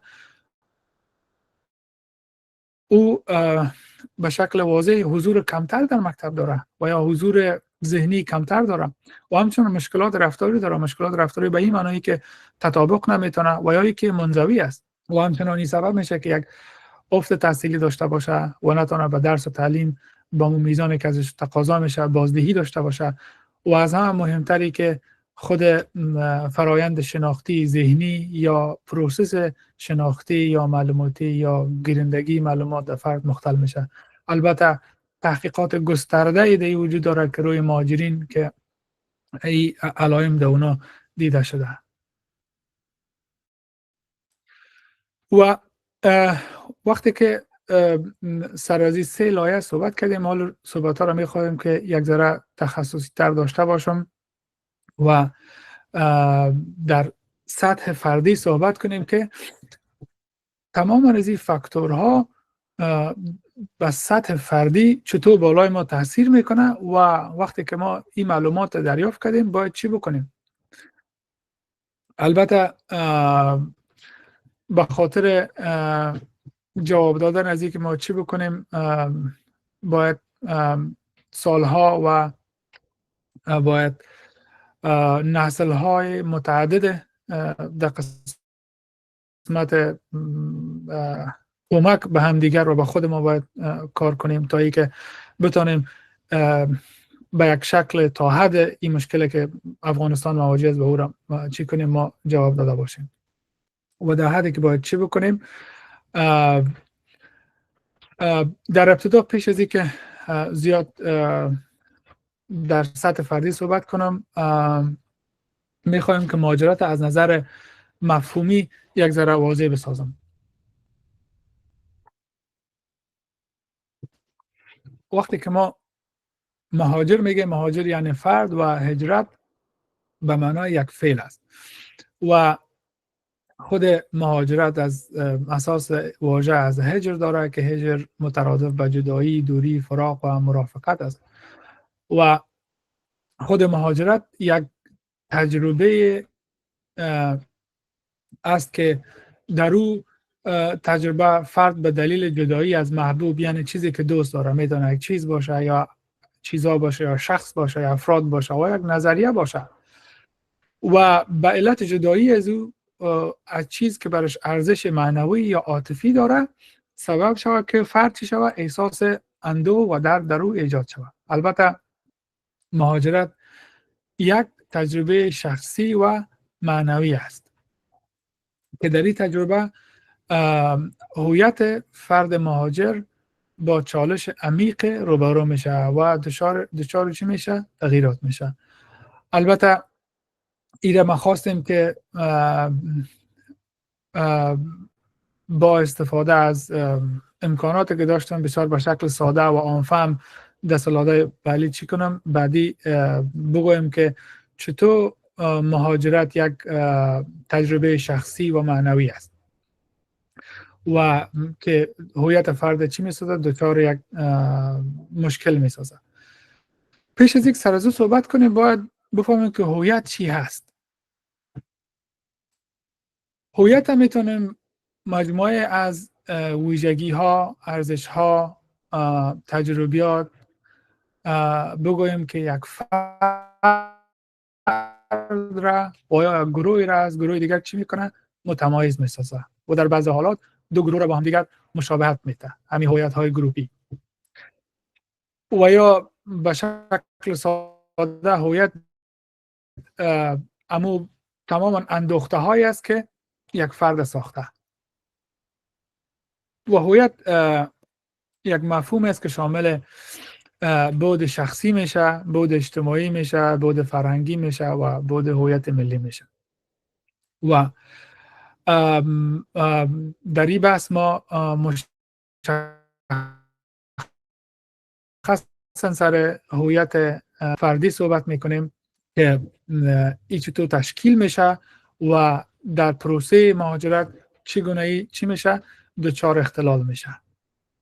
خب هویت شخصی گفتیم که یک شناخت است یا یک آیدنتیتی است، مثل که در شکل هم نشان دادم، یک شناخت بسیار منحصر به فرد است و یا کل فرد است که بسیار متمایز است از افراد دیگه و این کل وقتی که تشکیل میشه بعضی از عوامل اجتماعی ارثی سبب میشه که کل یک فرد تشکیل شد. در مثال پسانتر تشریح میتونم. و هویت مثلا اگر به شکل یک مثال تشریح کنم، من این مثال خودم میگیرم. مثلا من سید کلیم الله عابد، هویت من از چی تشکیل شده؟ فاکتورهای زیاد است که این هویت من را تشکیل میده، ولی من چند تایش چی میکنم در اینجا ذکر میکنم. اولی که نام است. نام سبب میشه که من یک هویت مشخص داشته باشم و دیگه لسانی که من صحبت میکنم یا لسانهایی که من صحبت میکنم این هویت من را میسازه و دینی که دارم یا نظری دینی که دارم این من را مشخص میسازه یا هویت من مشخص میسازه. فرهنگی که من دارم و دیدگاه فرهنگی که دارم این هویت من را میسازه یا مشخص میسازه. که مثلا نام سید کلیم الله به زبان فارسی انگلیسی صحبت کردم میتونم دین ما اسلام است و فرهنگ ما فرهنگ افغانی است. و همچنان هویت بحث بسیار زیاد مهمش معنویت است که در این ساختار که ما خود به او نام میتم که ما هستم، این لسان ما، دین ما، فرهنگ ما است، معنویت در ما چقدر است؟ یعنی معنویت به شکل ساده ای که ما بخوایم تشریح کنیم این است که بر علاوه از دنیا و تجارب دنیا، مافوق دنیا تجارب دیگه دنیا به چه شکل میبینم؟ آیا عقیده به این دارم که یک دنیای دیگه به جای دنیا وجود داره یا به مفاهیم عرفانی دیگه که زیادتر مثلا حالا بحث نمیکنم. و بر علاوه فاکتور بسیار زیاد مهم جزء هویت ما تاباوری یا رزیلینس است که پسانتر سرزی هم صحبت میکنیم. قیام جزء از هویت ما است و به چی حد ما میزان تاباوریم یا انعطاف پذیری نسبت به مشکلات به چی حد است. و همچنان جنسیت ما یک مرد هستم و جایگاه اجتماعی ما، مثلا هویت ما قبل از مهاجرت استاد دانشگاه بودم و کارهای علمی میکردم و مثل از این مسائل و شغل مهارت های ما که چی کارهایی را انجام میدادم در او بخش هویت ما بوده. و همچنان سلامت جسمی و فیزیکی هم چی میشه؟ جزء هویت من هست که مثلا من چی امراض دارم و چطور تاثیر میکنن. و بر علاوه هویت شامل بحث بسیار زیاد مهمه دیگه میشه که سلامت یا عدم سلامت روانی است.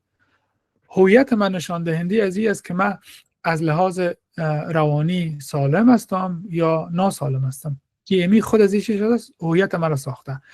من این چند فاکتور در اینجا ذکر کردم که مثال دادم که مثلا خودم میگم که سید کلیم الله این فاکتورهایی است که چی ساخته؟ سید کلیم الله را ساخته یا مرا ساخته یا مفهومی که من میگم مرا ساخته.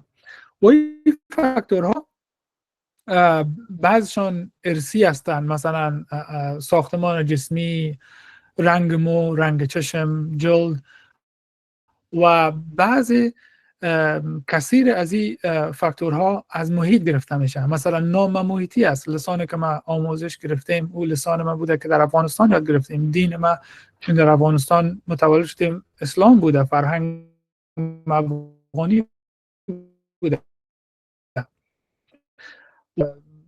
میزان تاباوریم با محیط افغانستان بوده و تجربه معنوی هم مرتبط با محیط افغانستان داره و سلامت و عدم سلامتی هم بسیار زیاد منحصر به محیط چی است؟ افغانستان است. کی فاکتورها چی ساختن؟ این هویت ما را ساختن. بر علاوه فاکتور دیگه مهم است که فاکتورهای ارثی و محیطی چی میشه؟ تا یک زمان ساخته میشه و هر فاکتور که مثلا من نام، لسان، دین، فرهنگ ذکر کردم، اینا یک مدت زمان را میگیره تا اینکه جزء هویت ما شود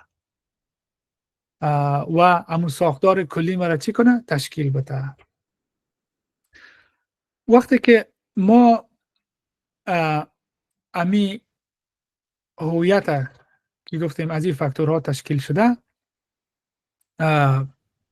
از یک فیلتر به نام مهاجرت بگذرانیم، چی میکنه؟ هویت تغییر میکنه. مثلا اگر به این شکل هویت به دست راست ما ببینیم، مثال خودم بگویم که نام و لسان، دین و فرهنگ و تجارب و جایگاه اجتماعی داشتم، وقتی که من مهاجر میشم به کشور دیگه ایران، این هویت ما چی میکنه؟ دچار یک تغییرات میشه و باید از یک فیلتر چی کنه؟ بگذره که باز یک یا چند فاکتور از این هویت چی میشه؟ تغییر میکنه. وقتی که هویت از فیلتر مهاجرت گذشت، شاید نام ما همون نام باشه سید کلیم الله عابد، ولی مفهوم نام ما مثلا در امریکا بیشترین کسان نمیفهمن و یا حتی نام مکمل ما را گرفتن نمیتونن. لسان ما فارسی همگی صحبت نمیکنه.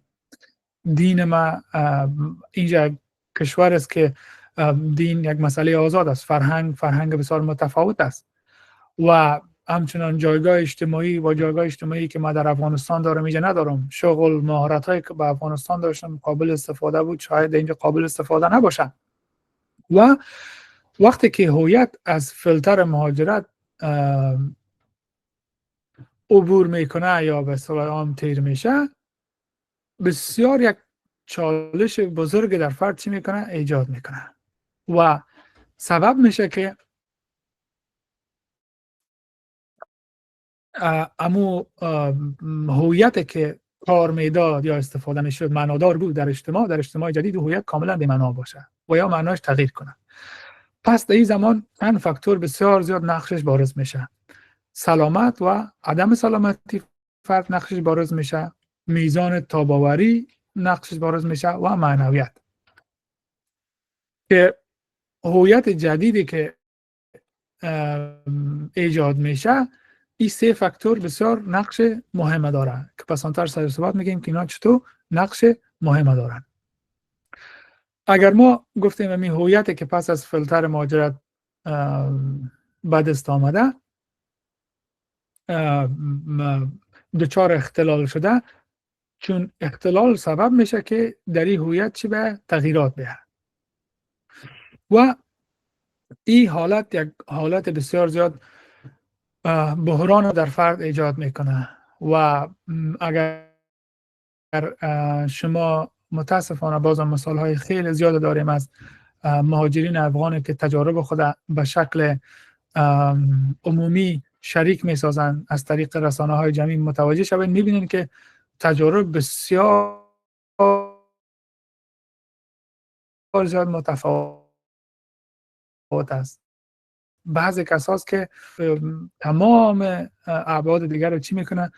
تحت پوشش قرار میده و در امی بحران است که کاملا واضح میشه که فرد چقدر تاباوری داره، آیا صحت روانیش به چی اندازه است و همچنین تجارب معنویتش چگونه است. چون نیاز است که یک هویت جدید ایجاد شود و فرد با محیط جدید تطابق بکنه. و بالاخره وقتی که در جریان پروسه مهاجرت یا بعد از پروسه مهاجرت هویت جدیدی که تشکیل میشه و یا در حال تشکیل است، اینطور یک ساختار داره در طرف چپ که دو وقتی که مثلا لسان و دین و فرهنگ و بعضی از مسائلی که در افغانستان معنا داد در کشور دیگه معنا نمیده، جا خالی میشه یا هویت دچار یک اختلال میشه. پس نیاز است که از فاکتورهای دیگه استفاده شود تا هویت چی کنه؟ شکل بده. به همین خاطر وقتی که شما مثلا میبینید کسایی که مهاجر شدن، دور شدن، بعد از اینکه دچار مواجه با دچار هویت اختلال هویت میشن، بیش از حد متعصب میشن. شما دیدین که یک گروه از مهاجرین در رسانه‌های جمعی که در خصوص در کشورهای بیرون از افغانستان هستند، گروه دیگه را مورد خشونت قرار میدن، یک گروه دیگه را خشونت قرار میدن. یک تعداد مهاجرین هستند که کاملا ارتباط خود با دین و فرهنگ و مسائل اجتماعی که در افغانستان با معنا بود از دست میدن، میگن کی دیگه برای ما هیچ چیزایی بوده که به معناست. ولی بعضی از مهاجرین هستند که اونا به این مسائل خیلی رو میارن و اونا را بسیار زیاد چی میکنن؟ محکم میگیرن. مثلا میگن که میزان دینداریشون شدت افزایش پیدا میکنه، چون زمانی که اختلال صورت میگیره فرد تماما ساختارهای شخصیت را یا هویت را که در او ساخته شده اینا رو یک و یک چی میکنه؟ مطالعه میکنه و میبینه که کدامش برش چی است؟ قابل استفاده است. اگر سلامتی روانش سالم بود، میتونه هر پدیده را به صورت واضح ارزیابی کنه، تغییر شکل بده و استفادهش کنه. مثلا فرهنگ افغانی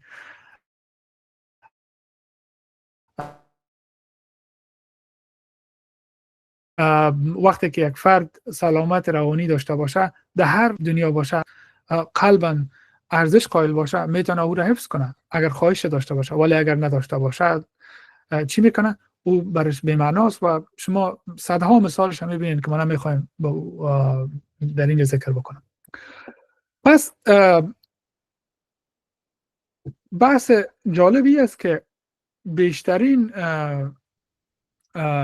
تاثیرات روانی که مثلا افسردگی، اضطراب، سوگ ما میبینیم، تمامش ناشی از اینمی هویت است و امی هویت است که به اشکال مختلف گزینه های که ساخته، فرد توانایی از زیر نداره، وقت از زیر نداره، امکانات از زیر نداره، روش از زیر نداره که ساختارها را مطالعه کنه، تصحیح کنه، پس در جایش بیاره که یک هویت جدید، یک هویت مثمر و یک هویت خوبه چی کنه؟ تشکیل بده که او تطابق پیدا کنه. پس به می اساس تماما فاکتورهای روانی را ما چی میکنیم؟ اساسشون ببینیم که اساس ارتباط به خود ما داره، به هویت ما داره. اگر ما همین بحث هویت تا به حال به صورت درست فهمیده باشین، خدا کنه که ما تانسته باشم میره تعریف کنم براتون، مطمئن هستم که میزان زیاد از مشکلات روانی را شما پاسخش خودتان پیدا میکنه. نیاز به این نیست که مثلا ما خود بگوییم که یک فرد هستیم که از لحاظ روانی و مشکل دارم، الا ای که بعضی از افراد هستن که واقعا مشکلات روانیشان حالت فیزیولوژیک دارن. خب وقتی که ما هویت گفتیم از این ساختارها تشکیل میشه، هویت شما مساوی به خود شما هست. یعنی تماما فاکتورهایی که ما سید کلیم الله را ساخته نمایندگی از خودم میکنه، یعنی من هستم سید کلیم الله عابد و همین خود من نشان دهنده از جهان بینی است. یعنی سید کلیم الله عابد که با این لسان صحبت میکنه، این فرهنگ داره، این تحصیلات داره، دیدگاه معنوی شیعه است، تاباوریش به این مقدار است، چگونه دنیا را میبینه و امی جهان بینی شما باز هم چی میشه؟ مساوی به سلامت روانی شما داره.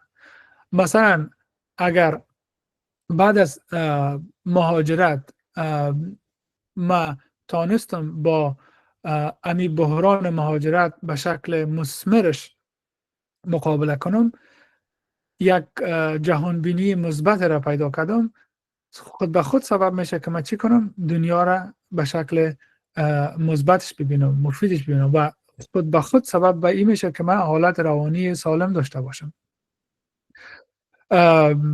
پس آن طرز بفرمایید. ببخشید به بین صحبت شما چیزی که من فهمیدم، حالا نمیدونم خواستم ببینم که درست متوجه شدم یا نه، یعنی نهایتا تا این نقطه به این نقطه ما رسیدیم که بگیم هر گونه که ما به دنیا نگاه بکنیم و تصورمون از دنیا هر چیزی باشه، همون متضمن سلامت روان ما هست. منظور بله. شما همین بود؟ بله درست. ممنون از شما دکتر. تشکر. و همچنان خود سلامت روانی ما ارتباط نزدیک با جهان بینی ما دارن و اگر ما بسیار زیاد به شکل عمیق مطالعه کنیم که زندگی انسان از خودش شروع میشه و به خودش ختم میشه، که بسیار زیاد در اینجا بحث معنویت و بحث مفهوم که ما از دنیا داریم تاثیر بسیار عمیق و شدید روی ازی داره که ما چگونه شخصیت از خود داریم، که پس آن طرز سرزی بحث میکنم. در اینجا جا داره وقتی که ما از معنویت صحبت میکنیم، از سلامت صحبت میکنیم و یا از دیدگاه ما نسبت به جهان صحبت میکنیم، یک شعر از مولانا را ذکر کنم که میگه ور نظر بر نور داری وارهی، از دویی و اعداد جسم منتهی، از نظرگاه است ای مغز وجود اختلاف مؤمن و گبر و جهود. که اگر عمیقا ما مطالعه کنیم، در افغانستان بیشترین مشکلات روانی ما افغان ها با استفاده از علمای بزرگ و کتابای بسیار مفیدی که مثلا مولانا داره حل میشه.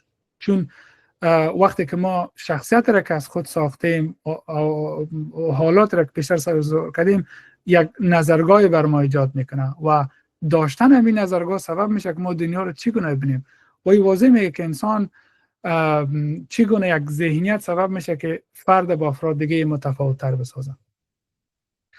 بعداً بخش هویت و صحت روانی صحبت میکنیم که در این ذکر کردیم که خود صحت روانی یا سلامتی روانی جزء بسیار زیاد مهم از هویت ما است و این تاثیر بسیار مستقیم بالای هویت ما، بالای جهان بینی ما داره. باشد که اینجا باید سرازی صحبت کنیم که صحت روانی چی معنا داره یا سلامتی چی معنا داره. اگر ما انسان به شکل یک کلی در نظر بگیریم، یک انسان سالم یک انسانی است که به شکل کلی باشه یا در انگلیسی برش هول میگن باشه. متاسفانه بیشترین حالتی در کسایی که مواجه با تجارب بسیار شدید تراما میشن، در حالت فرگمنتیشن و یا قطع قطع شدن در اون دیده میشن. ولی یک انسان مفید یک انسان است که به شکل کلی باشه و سلامت یک حالت کلی است که در او یک تعادل وجود داره. یعنی وقتی که ما میگیم ما سلامت روانی داریم، در یک حالت چی هستیم؟ تعادل هستیم. و این تعادل در کدام بخشا هست؟ پس البته سلامتی تعادل در روابط عاطفی است. البته تمام از اینا خیلی بحث‌های عمیق است که نیاز است که سر هر کدام از صحبت شه، ولی بعضی مثال داده میگذارم. روابط عاطفی به این معنی است که یک انسان که در حالت تعادل قرار داره، تجربه خوشی و تجربه غم داره یک به شکل نرمال. وقتی که مثلا حالات مورد پسند است خوشحال میشه و یا مثلا خاطرات یا حالات مورد ناپسند است غمگین میشه. ولی وقتی که فرد دچار آسیب روانی است، پیشتر ذکر کردیم که او به شکل متداوم چی است؟ غمگین است.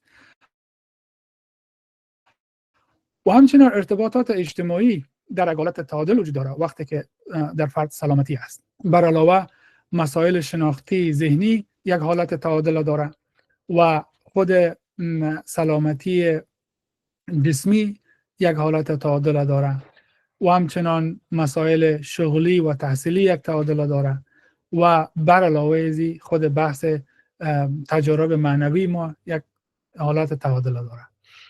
و امی سلامت که ما گفتیم یک حالت تعادل است و اینمی ویژگی ها را داره، همچنان سبب میشه که بر ما امی سلامتی یک توانایی را بده که ما چی کنیم؟ با چالش های زندگی به شکل مثمرش مقابله کنیم و همچنان سبب میشه که ما حفظ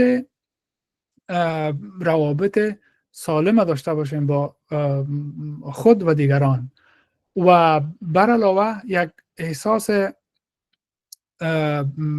خوش و رضایتمندی ما از چی داشته باشیم؟ از زندگی خود داشته باشیم. و بر علاوه از هم مهمتری که امی سلامتی تعادل و توانایی را بر ما میتونه که ما بتونیم با احساسات و عواطف که وجود داره با اونا چی کنیم؟ ما روش مدیریت از اونا را یاد بگیریم. وقتی که ما در جهت دوم یا اختلال صحبت میکنیم، اختلال یک حالتی است که چی است؟ امی تعادل بر هم میزنه و توانایی را کاهش میده و تعادل بر هم میزنه. این معنا داره که از نظر روانی، عاطفی، ذهنی، جسمی، شغلی، معنوی فرد روابطش اختلال پیدا میکنه یا یکی از اینا اختلال پیدا میکنه و همچنان توانایی فرد در حل مشکلات دچار چی میشه؟ مشکل میشه. و وقتی که ما از سلامتی صحبت کردیم که گفتیم جزء بسیار مهم هویت ما هستند و ما از تاب‌آوری هم صحبت کردیم، ولی باید بحث کنیم زیادتر روی ازی که خود تاب‌آوری یا رزیلینس یا انعطاف پذیری چی هستند. بیشتر هم صحبت کردیم وقتی که افراد با حالات نامساعد یا تراما مواجه میشن، ارتباط داره شدیداً ای که میزان تاب‌آوری از اونا چقدر است یا رزیلینسشان به چی حد است.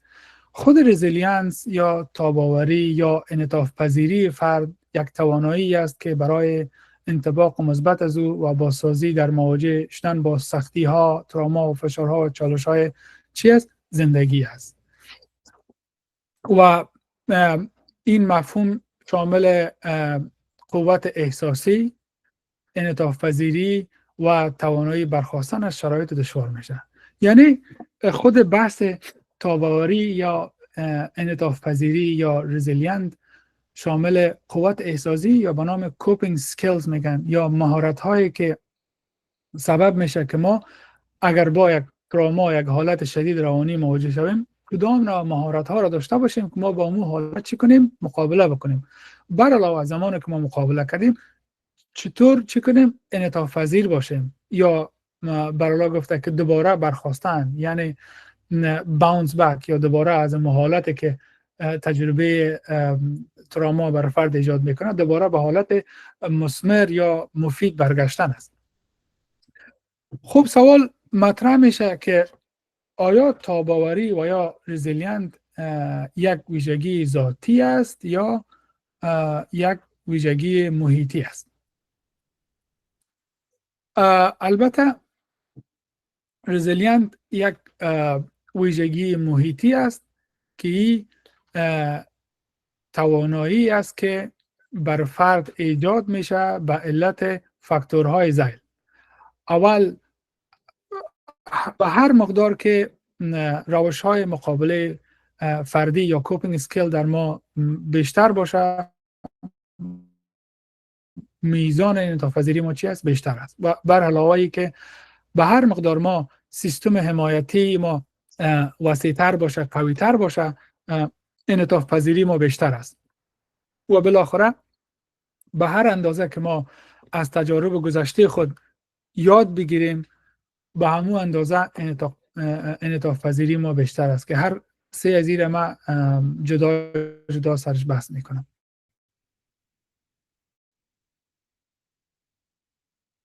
در بخش راهبردهای مقابله فردی، این مجموعه از روش‌هایی است که کمک میکنه کمی توانایی که ما به نام انعطاف پذیری داره میره تقویت بخشه. این روش‌ها خیلی متعدد هستند و نیاز هستند که مشخصا ما صحبت‌های سر از اینا داشته باشیم، هر کدام از این را بحث کنیم، جنبه‌های عملی سرش به جزئیات گپ بزنیم و برای شما معرفی کنیم. ولی به خاطر از اینکه ما بیشتر سر تراما و ابحاث صحبت کردیم، نیاز است ما باید ذکر کنم که شما خودتان در مورد چی کنید تحقیق کنید. از جمله چیزایی که کمک میکنه رزیلینس یا انعطاف پذیری در ما، انجام مراقبه و یا مدیتیشن یا مایندفولنس است که خود مراقبه یا آگاه بودن از ذهن ما بحث بسیار بزرگ است. ولی مشخصا من اینجا سر ذکر میکنم که کسایی که انشالله در این مسیر کار میکنن، این تحقیقات آینده بکنن و یا انشالله پرزنتیشن های بعدی داشته باشیم که چطور با مراقبه و یا با تمرکز در حالات حال میتونیم که ما مثلا قدرت انعطاف پذیری خود تقویت بخشیم یا رزیلینت تقویت بخشیم. بر علاوه بریتینگ تکنیک یا تمرینات تنفسی است که خود از این سبب میشه که از لحاظ جسمی و از لحاظ روانی، از لحاظ عاطفی ما را کمک کنه. البته چیزهایی را که ما ذکر کردیم میشه تماما چیزهایی است که از لحاظ تحقیقی کتاب ها مقالات متعدد است که اینا نشان داده که اینا چی هستن، مثمر ثابت میشن. و همچنان فاکتور دیگه که ما را بسیار زیاد کمک میکنه در انعطاف پذیری ما گفتگوی مثبت با خود ماست. متاسفانه چیز شیوعی که ما در فرهنگ افغانی است، ما بیش از حد خود ما را تحت کریتیک یا سوال قرار میدیم. خود بحث از این که مثلا در انگلیسی برش gratefulness یا شکرگزاری میگن، یک بحث بزرگ روانشناسی است که چه تاثیرات بالای روان ما داره، بالای جسم ما داره، بالای روش اجتماعی داره که خیلی یک بحث بزرگ است.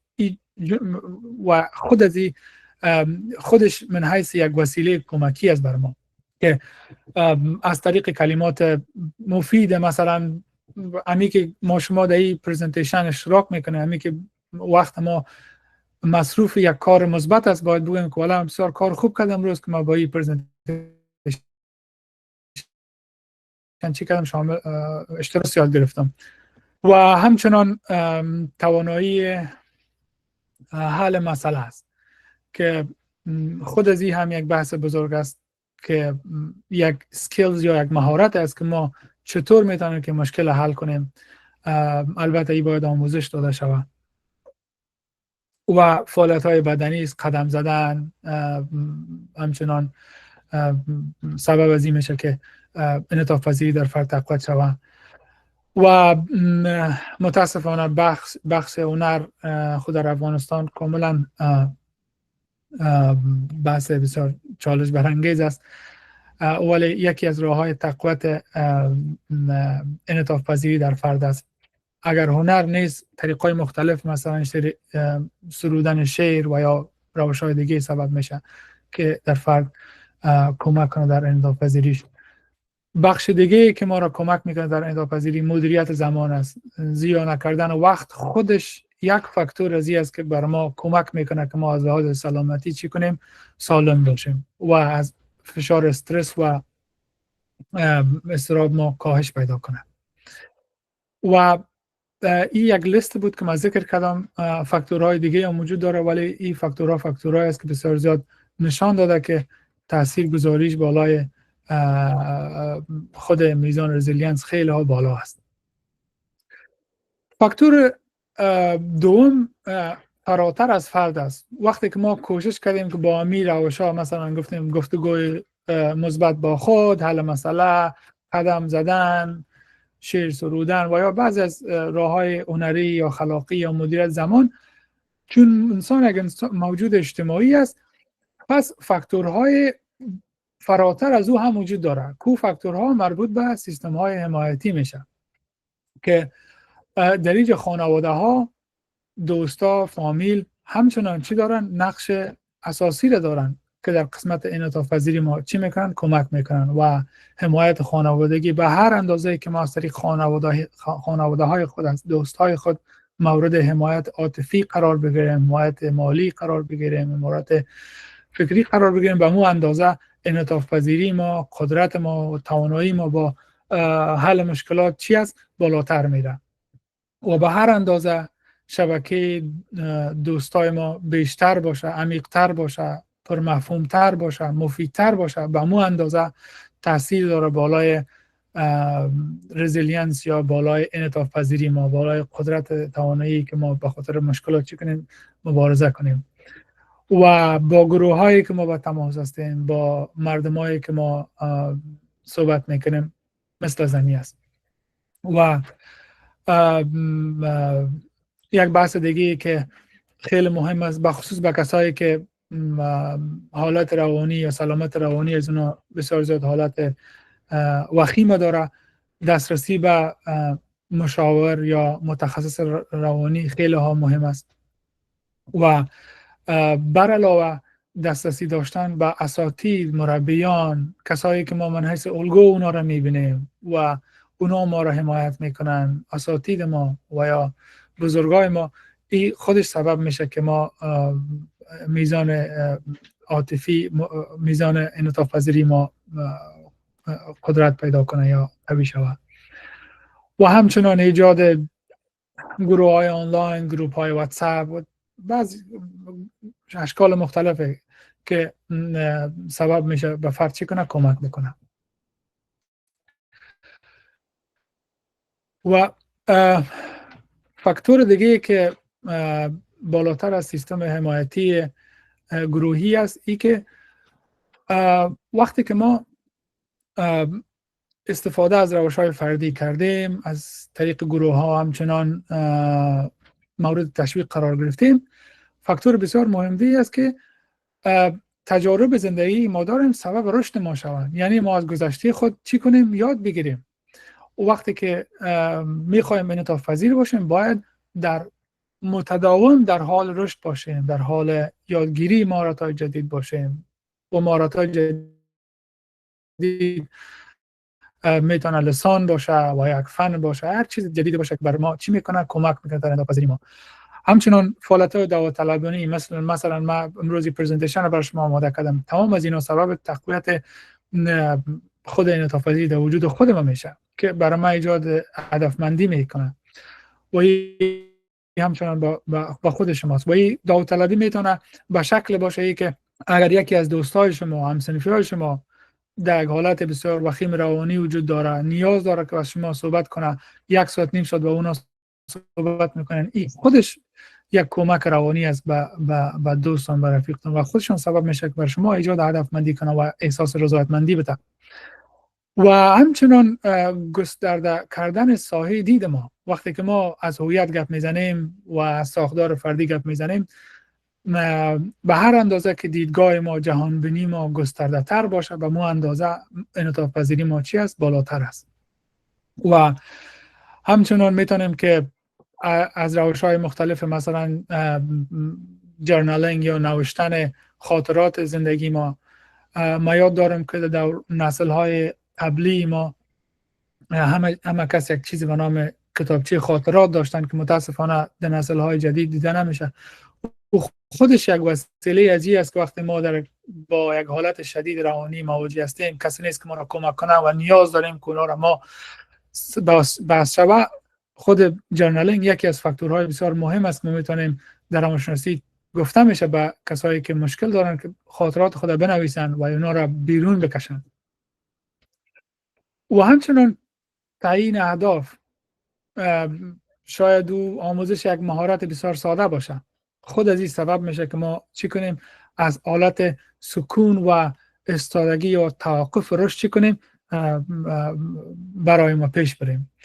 و مطالعه و خودآموزی، منابع زیاد داریم ما، کتاب ها، با استفاده از اینترنت تمام چیز قابل دسترس است که میتونه کمک شوند. و همچنان اشتراک در برنامه ها و پروگرام هایی که سر تقویه کنه، چی برنامه های روانشناسی باشه، برنامه های معنوی باشه، برنامه های مذهبی باشه، اینا تماما چی میشن؟ سبب میشن.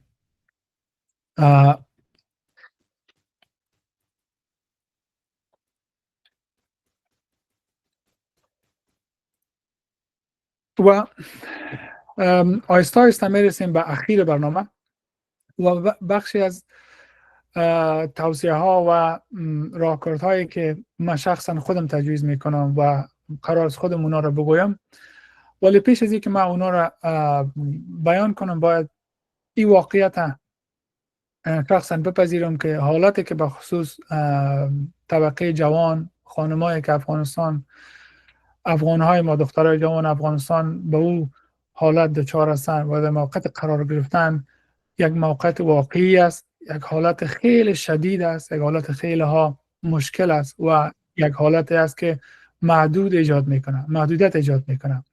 و ما تماما توصیه هایی که میکنم، روش هایی را که صحبت میکنم، حرف هایی را که میزنم، تماماش با در نظر داشت اینمی یک اصل است. من نمیخوایم یک کس باشم که به شما گپایی را بزنم که اصلا امو حالت واقعی که وجود داره او را نادیده بگیرم.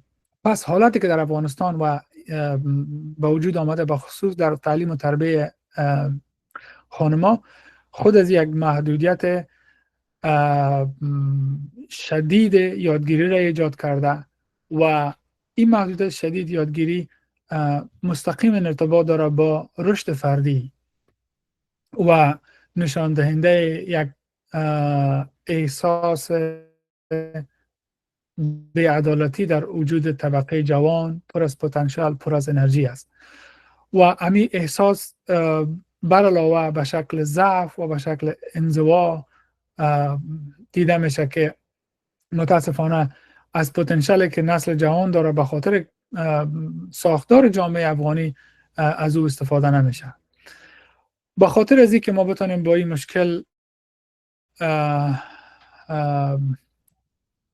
به یک حد مقابله بکنیم، باید آموزش های جاگزین در نظر بگیریم و از همه مهمتری که ما حمایت روانی بکنیم، چون فعلا وقتی است که طبقه جوان ما نیاز شدید به حمایت روانی دارند و تماما توصیه هایی که من میکنم ارتباطا مستقیم به حمایت روانی دارند. اولین بحث را که من میخوایم ذکر کنم این است که به خصوص به ما جوانایی که در 20 سال گذشته تحصیل کردیم یک دیدگاه متفاوت نسبت به سایر داریم و این موقعی را داشتیم که آموزش ببینیم و به علوم مختلف دسترسی پیدا کنیم، باید تعریف ما از شکست بسیار زیاد متفاوت باشه. به من خودم تعریفم از شکست خیلی ها وسیع و خیلی ها عمیق است. یعنی حادثات و واقعات کوچکی که من در زندگی با او مواجه میشم من هیچ و پور جز شکستم شامل نمیسازم. به طور مثال وقتی که من 2021 از افغانستان دوباره برگشتم، چون در تمام دوره تحصیلی ما چی دکترا، ماستری و هر برنامه آموزشی بوده، محور تحقیق افغانا و افغانستان بوده. تحقیقی که ما در افغانستان کرده بودم تقریبا 90% خلاص شده بود، ولی زمانی که برگشتم اینجا دانشگاه و پانتون اجازه نداد که تحقیق ما اجرا کنم و این خودش یک شکست بزرگ بر ما بود، چون برای بار اول روی یک ارزیابی روانی صحبت میکردم که در افغانستان هیچ وجود نداشت و تقریبا 99% کارم من خلاص کرده بودم. وقتی برگشتم و تحقیق انجام دادن نتونستم، نتایجش هم ماند. خیلی شکست بزرگ بود، ولی برای من شخصا مفهوم شکست خیلی عمیق‌تر از یک دوره دکترا و یا یک دیسرتیشن است که من 2 سال و 3 سال وقتم به او ضایع کردم. و همچنان وسعتش خیلی زیادتر است، چون مشکلات ما وسیع است. اگر ما با مشکلات کوچک شکست بپذیریم هیچ جای کار ما نمیرسه. به می اساس نظر شخصی من این است که تعریف شکست خیلی خیلی خیلی عمیق و وسیع است بر ما، و تا زمان ما شکست نمیخوریم و شکست نمیپذیریم که آخرین نفس در وجود ما وجود داشته باشه، شکست در وجود ما نیست. و دیگه ای که هدف ما شما جوان‌ها چی است؟ بعضی کسایی که مثلا تحصیل کردن، اگر هدفی است که ما ادامه میتیم تحصیل در بخش مختلف ما متخصص میشیم، باید مشخص کنیم که چی متخصص میشیم. و یا اگر هدفی است که پول پیدا کنیم، و یا بعضی جوانایی که در افغانستان هستن هدفشون است که خارج بیان، هدف آمدن خارج است، باید مشخص شود که ای آمدن یا بیرون آمدن یا به داخل ماندن چی کمک شخصی به شما میکنه و چی کمک به کشور ما افغانستان میکنه. و اگر هدف داشتین، وسایل خودش خود به خود چی میشه؟ آماده میشه.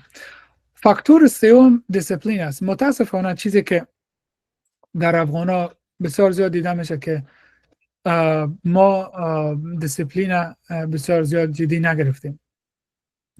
مثلا سالها تدریسم در دانشگاه و با کسایی که کار میکردم کارم میکنم، فعلا میبینیم که اکثریت دیسیپلین در کار وجود نداره. اگر مثلا به خودم میگم من شکست نپذیرم، هدف مشخص باشه، اگر دیسیپلین نداشته باشم هیچ است. اگر یک روز 2 روز کار کنم، سر روز سوم فراموش میشه. و بحث دومی که اگر میخوایم ما تغییر ایجاد کنیم، باید هر تغییر در وجود خود ما باشه. و او تغییر خود شاید تغییر معنوی باشه، تغییر فکری باشه، یا هر تغییر باشه در وجود خود ما. و یا حتی اگر هیچ امکانات بر ما وجود نداره، این تغییر بایدی باشه که ما وقت زیادی که داریم ببینیم که شخصیت را که ما از خود ساختیم کدام جاها یا کدام فاکتورهایش بر ما مفید نیست و مو فاکتورها باید از شخصیت خود دور کنیم تا اینکه خود ما یک انسان خوب باشیم، خود ما در آرامش و سکون زندگی کنیم. و به نظر من بارزشترین گنجی که یک انسان داره او قلب پاکش است. و از تماما گفتار انبیا، قرآن مجید و عرفای ما چیزی که دیده میشه قلب پاک مصدر و اساس زندگی انسان است و جای است که نور خداوند در اوج چی میکنه؟ میتابه. و بسیار جالب است که روانشناسی امروز خیلی خیلی زیاد از کمک از عرفان، از تصوف اسلامی یا فارسی ما میگیره. امراضی که امراض قلبی به نظر مولانا گفته میشه، مثل تکبر، حسد، طمع و غضب، قهر، ارتباط بسیار نزدیک با افسردگی، با اضطراب، با سوگ دارند که بسیار زیاد مهم است برای ما که ما جلوگیری کنیم از این امراض قلبی. و بخش بسیار زیاد بحث بسیار بسیار مهمه که میخوایم میرم سرش بحث کنیم این است که در استفاده از رسانه‌های گروهی بسیار زیاد محتاط باشین. من شخصا خودم فقط یک لینکدین دارم، فیسبوک هم دارم ولی استفاده نمی کنم چون شدیداً تحت تاثیر قرار میگیرم و خیلی وقت زیاد را برای من ایجاد میکنه که باید ما دوباره از چیزهایی که میبینم رو فیلتر کنم و پس تمرکز کنم. به می خاطر هیچ استفاده نمی کنم. بسیار محتاط باشین. اگر کسی هستن که رسانه‌های جمعی سرتان تاثیر میکنه استفاده نکنید. و نکته مهم باید ذکر کنم که رسانه‌های جمعی مثل تیک تاک و فیسبوک و اینستاگرام یک مشکل جدی است که خود از اینا با کسایی که مثلا آسیب روانی ندارن فاکتور بسیار مشکل جدی است که ایجاد مشکلات روانی میکنن. کسایی که سالم هستن با غیر از افغان خود از این مشکل ایجاد میکنن. چون اگر ساختار از اینا رو ببینید که شرکت های بیلیون دلاری هستند که در رأس از اینا روانشناسای بسیار ماهر وجود داره که برنامه ها را طور بر شما تنظیم میکنن. متاسفانه که اکثر مطلقشان برخلاف از این است که شما را کمک کنند در قسمت مسائل روانیتان. به این خاطر بسیار زیاد محتاط باشین. اگر توانایی استفاده ندارین، سرطان زیاد تاثیر میکنن، استفادهش نکنین. و همچنان نکته دیگر را باید ذکر کنم که اگر موقع مسائل شد، خود از یک بحث است که رسانه های جمعی چگونه با بالای عواطف ما تاثیر میکنه و عواطف ما چگونه بالای تفکر ما تاثیر میکنه و تفکر ما چگونه بالای جهان بینی ما تاثیر میکنه، که خودش یک بحث بسیار مشخص است. البته این مشکل است که مشکل معاصر است. همچنان انتخاب هم صحبت ها، وقتی که ما کوشش میکنیم که از لحاظ روانی سالم و صحتمند باشیم، باید که دوست، رفیق که ما انتخاب میکنیم انسان‌های سالم باشن، انسان‌های باشن که انرژی مثبت بتن، افکار مثبت داشته باشن، نه ای که یک کس باشه که همیشه به منفی فکر کنه. اگر هیچ چیز نداریم ما من حیث انسان، سلامتی وجودی که ما داریم، نفس که میکشیم، توانایی استفاده که از اینترنت داریم، فامیلی که داریم، یک دوستی که داریم، خود از یک نعمت است. باید ذهن ما به این چی کند، مجبور هستیم ذهن رو به او توجه بکنیم. و همچنان بسیار زیاد وقت دایی سپری کنیم که توقعات ما از زندگی ما چی است. آیا توقع ما همون توقعی است که بر ما در رسانه‌های جمعی نشان میتن؟ آیا همون توقعی است که بر ما سر ما مجبور میسازن که ما را به او فکر کنیم؟ و یا ما من حیث یک فرد با می هویتی که داریم، توقع شخصی ما از زندگی خود ما چی است؟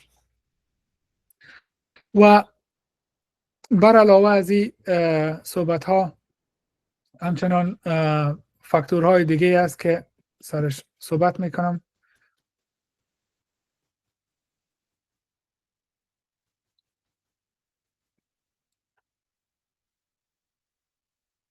دکتر صاحب صدای ما داریم؟ بله میشنوید؟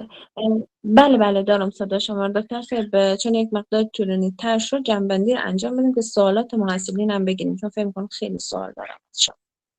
خوب است. و چند نکته دیگه که بسیار زیاد سریع روش میگذارم: حفظ امید و خوشبینی، تمرکز بر راه حل نه به مشکل، حفظ هویت و ارزشمندی خود شما، همو تقویت شبکه‌ها را سر صحبت کردیم، و انعطاف پذیری و همچنان تشویق و تمرکز بر توسعه مهارت‌های جدید. و با امی هم جنبندی میکنم. خدا کنه که صحبت‌هایی را که من انجام داده باشم مفید واقع شده باشه، و اگر سوالات دارین فعلا در خدمت هستم. تشکر از توجهتان.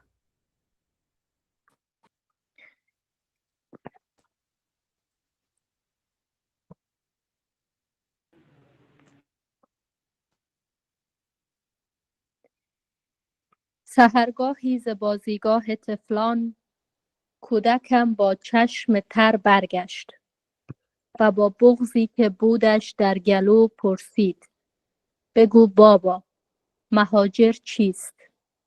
دشنام است یا نام است؟ از آن پرسش دلم لبریز یک فریاد خونین شد و مروارید اشکی از کنار چشم من بی پرده پایین شد. ولی آهسته چشمم را به پشت دست مالیدم و در ذهنم برای آنچنان پرسش جواب نقص پالیدم. بدو گفتم: ببین فرزند دلبندم، تو میدانی که میهن چیست؟ بگفت آری، تو خود روزی به من گفتی که میهن خانه اجداد را گویند.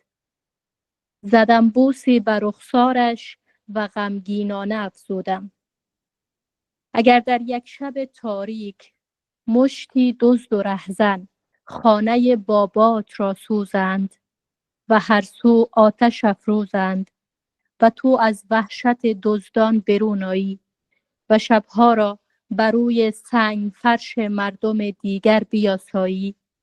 مهاجر میشوی فرزند، مسافر میشوی دلبند.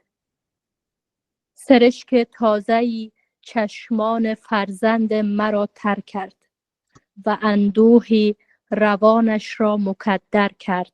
وانگه گفت دانستم مهاجر آدم بی خانه را گویند.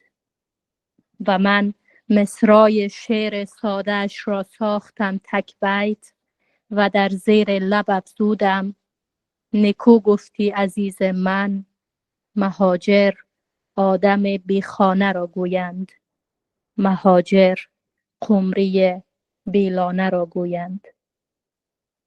با امید فرارسیدن روزی که تمامی قمری‌های بیلانه از گوشه‌های مختلف گیتی به خانه‌های حقیقیشان بازگردند و ترومای وحشتناک مهاجرت اجباری دامنگیر هیچ احدی نباشد. جهان سپاس از جناب استاد سید کلیم الله عابد، محقق در بخش آسیب‌های روانی، از بابت مرحمت ایشان و اینکه برایمان وقت گذاشتن. حالا نوبت سخن با شماست.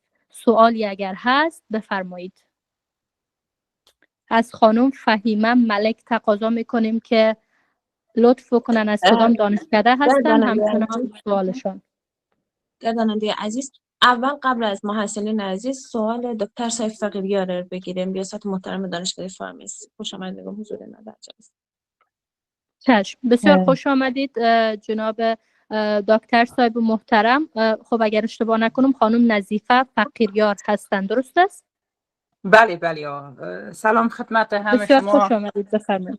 سلامت باشین. خدمت معاون صاحب، خدمت دکتر صاحب عزیز، بسیار تشکر بابت سمینار بسیار عالی که موضوعی که انتخاب کرده بودن بسیار مؤثر و جامع بود. واقعا 4 سال شد که اکثریت چیزا را یا زندگی میکنم یا ای که عزیزایم دوستایم زندگی میکنن. گرچه بسیار جامع بود. سوال ما فقط کوتاست. ما دو بخش داره. یکی که تاثیرات روانی مهاجرت اجباری به نظر به سن و جنسیت آیا تفاوت داره، یعنی مثلا در کدام سن بیشتر است تاثیراتشان، و بخش دومش است که و جنسیت هم که آیا خانم‌ها بیشتر مثلا آسیب میبینن یا در مردا بیشتر است. و بخش دوم سوالم در مورد عزیز که نقش نهادهای اجتماعی در این مورد چی است. مثلا در طول 4 سال شد که من در فرانسه زندگی میکنم، اکثریت جوان‌ها رو میبینم که واقعا شدیداً رنج میبرن، اما هیچ کدام نهاد نیست که از لحاظ روحی روانی بر ازیا کمک کنه. آیا به نظر شما میتونه که یک نقش داشته باشه نهادهای اجتماعی و چی توقع داریم ما اگر بخوایم که اینجا بخوایم کمک از نهادها چه قسم باید برشون ازشون چی بخوایم؟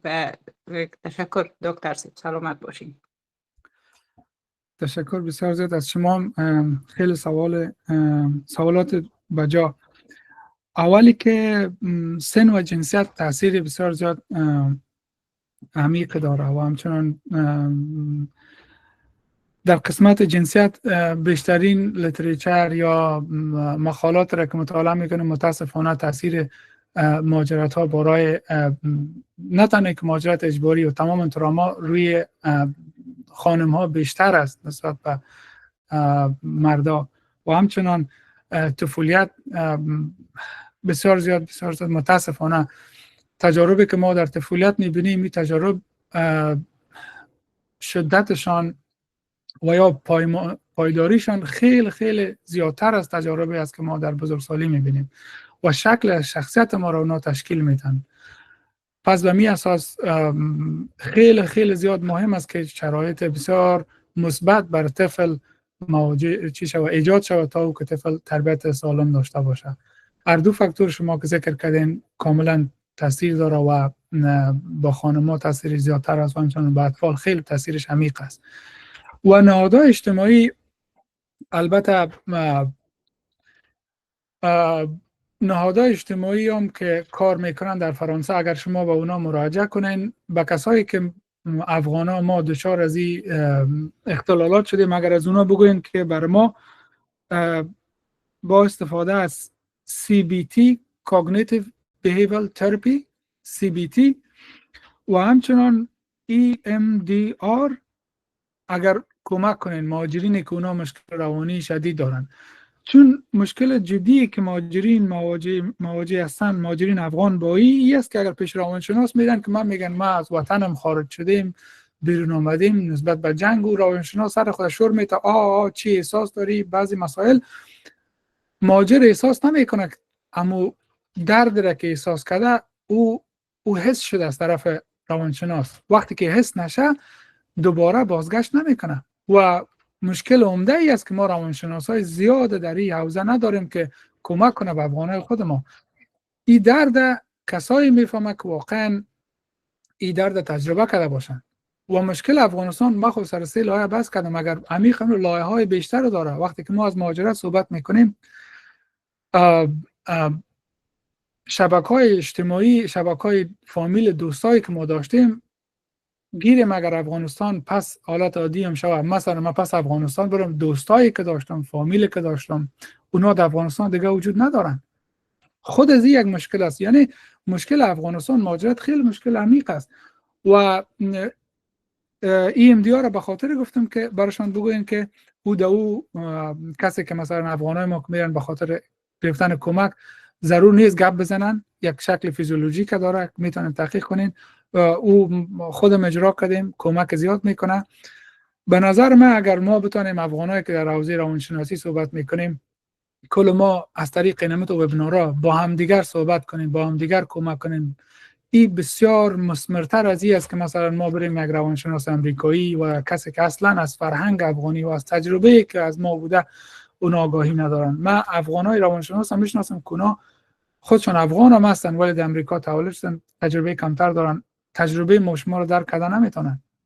دکتر صاحب اول گفتن و چی معنا میده که مثلا تمام زندگی را ما وقف سیستم تعلیم و تربیت افغانستان کنیم و امور از ما بگیرن.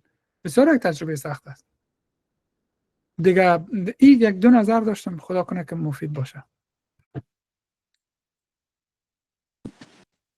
خیلی ممنون جناب استاد گرامی و امیدوار هستیم که خانم نظیفه عزیز همچنان به پاسخ پرسش خودشان رسیده باشن. حالا دعوت میکنیم از اشتراک کنندگان و دانشجویان عزیز، از خانم فهیمه ملک تقاضا میکنم که مایکشان را روشن بکنن، سوالشان را مطرح بسازن، همچنان یادآوری بکنن که از کدام دانشکده هستن.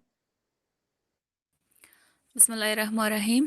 فهیمه ملک هستم، محصل سمستر دوم رشته قابلگی عالی. یک سلام دارم به تمام حاضرین در وبینار، همچنان جناب استاد گرامی و تشکر و اظهار سپاس دارم بخاطر موضوع عالیشان و همچنان ارائه وبینار بسیار عالی که واقعا در این شرایط ما همگی به همچین وبینار ضرورت داریم بخاطر هم صدمات روحی که برای افراد که از خاک خود مهاجر شدن مجبور شدن تمام خاطرات خود را بگذارن و برن و همچنان افرادی که جا ماندن برای از اینا بسیار مهم بوده.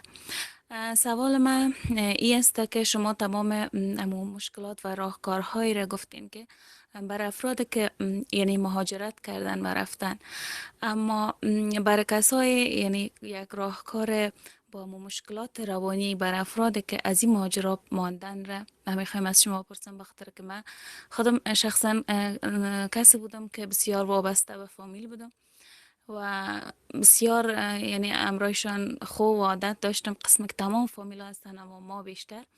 و من طی 3-4 سال پدر، مادر، برادرها و همچنان همشیرهای خود را ازم جدا شدن و من کسی هستم که دمو سرک ها، دمو خانه ها، در جاهای میگردم که اونا یک روزی امرای ما بودن و این بسیار یک بار روانی بسیار گرنگی را به شانه های من مانده و با وجودی که من تشکر میکنم از مؤسسه دانشگاه که توانست مرا یعنی اندکی از درد مرا کم کنه و امروز اینا من مصروف هستم و یعنی نمیفهمم، اما باز هم ما از شما میخوایم با اینکه ما چندین بار تداوی گرفتیم اما باز هم من یعنی کابوس میبینم. اما وقتی که من طرف روز را میرم در سرک ها، وقتی که در خانه را میرم، وقتی که عکس ها را میبینم بسیار بر من یعنی مشکل است و نمیتونم این درد را تحمل کنم. ما از شما یک راهکار میخوایم که چه قسم ما بتانم که این درد را در خود کنترل کنم، بخاطر که من میفهمم که بسیار میتونه آسیب جدی بزنه بر من. و تشکر میکنم از اینکه به حرفای ما گوش دادین.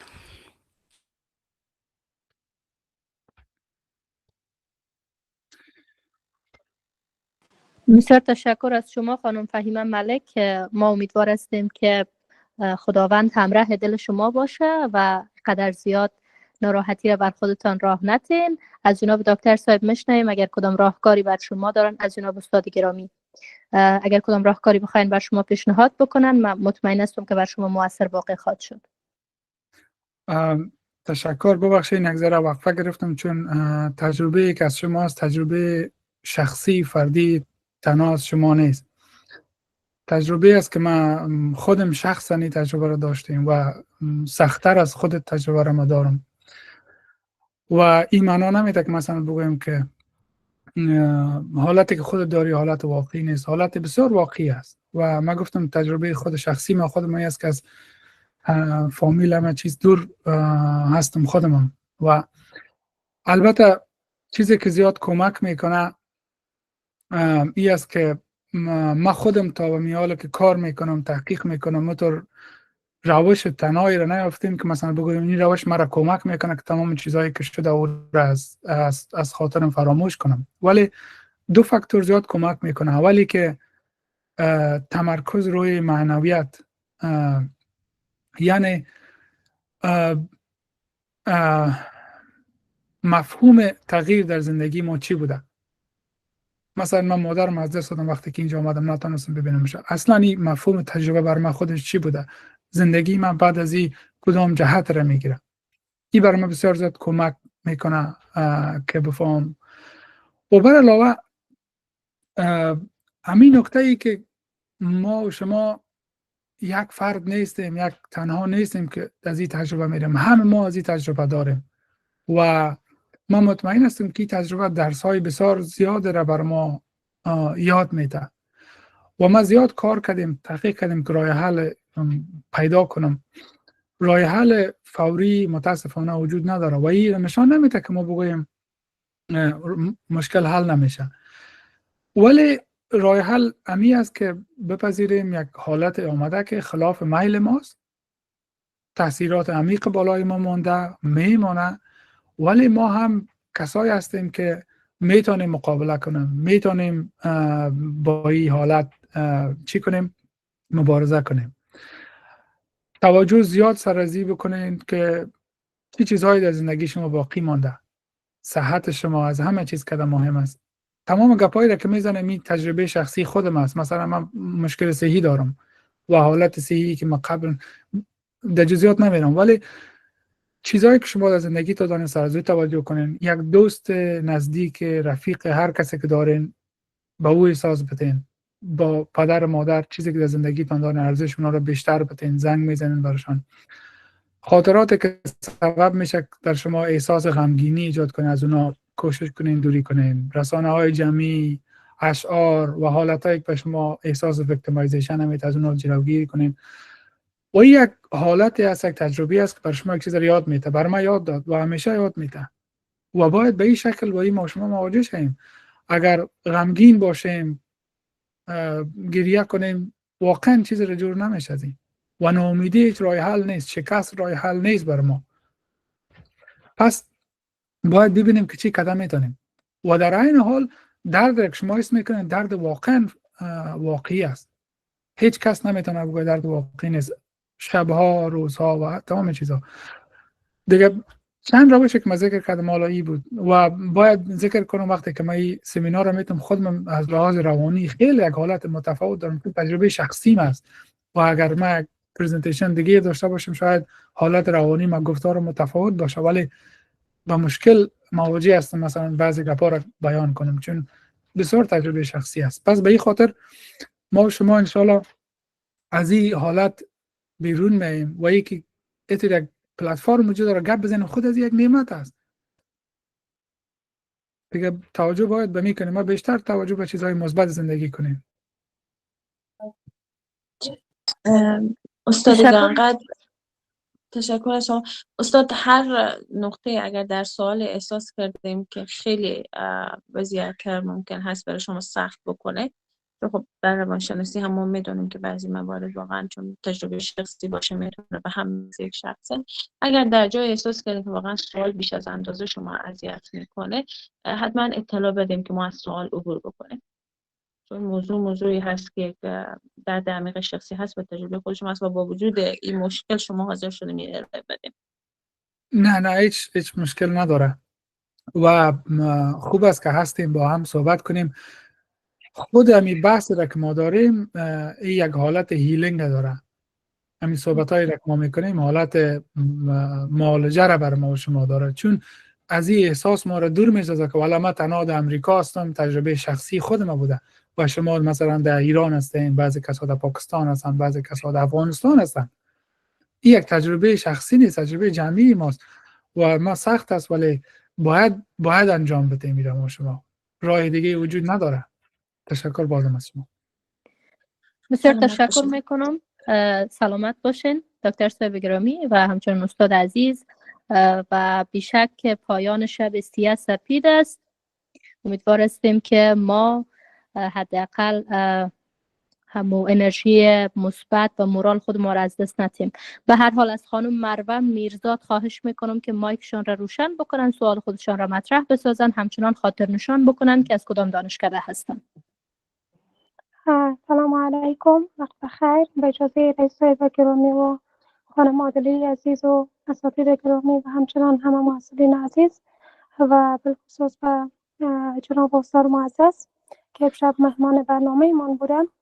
مروه میرزاد هستم، لیسانس رشته شرعیات و همچنان چند پیش الحمدلله دوره ستاژ خود در بخش وکالت و قضا و اتمام رساندم و فعلا هم در دانشگاه آنلاین زن دانشکده روانشناسی دیپارتمنت مشاوره محصل هستم و همچنان یکی از خوشبختان جلسه امشب البته حضور داشتم.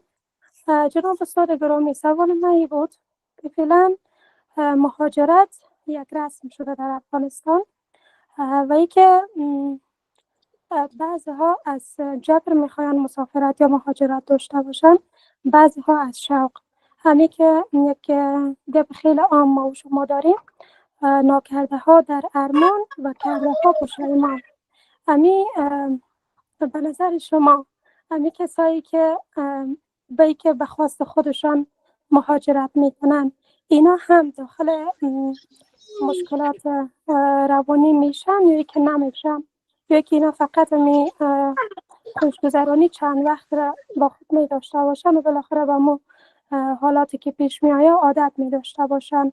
من میخواستم میره فرقای شده بر ما بگوین که مهاجرت بدون واسطه درست ما فعلا میبینیم، خیلی شاهد هستیم و روزانه حتی فامیل هایی را شاهد هستیم که مهاجرت میکنن.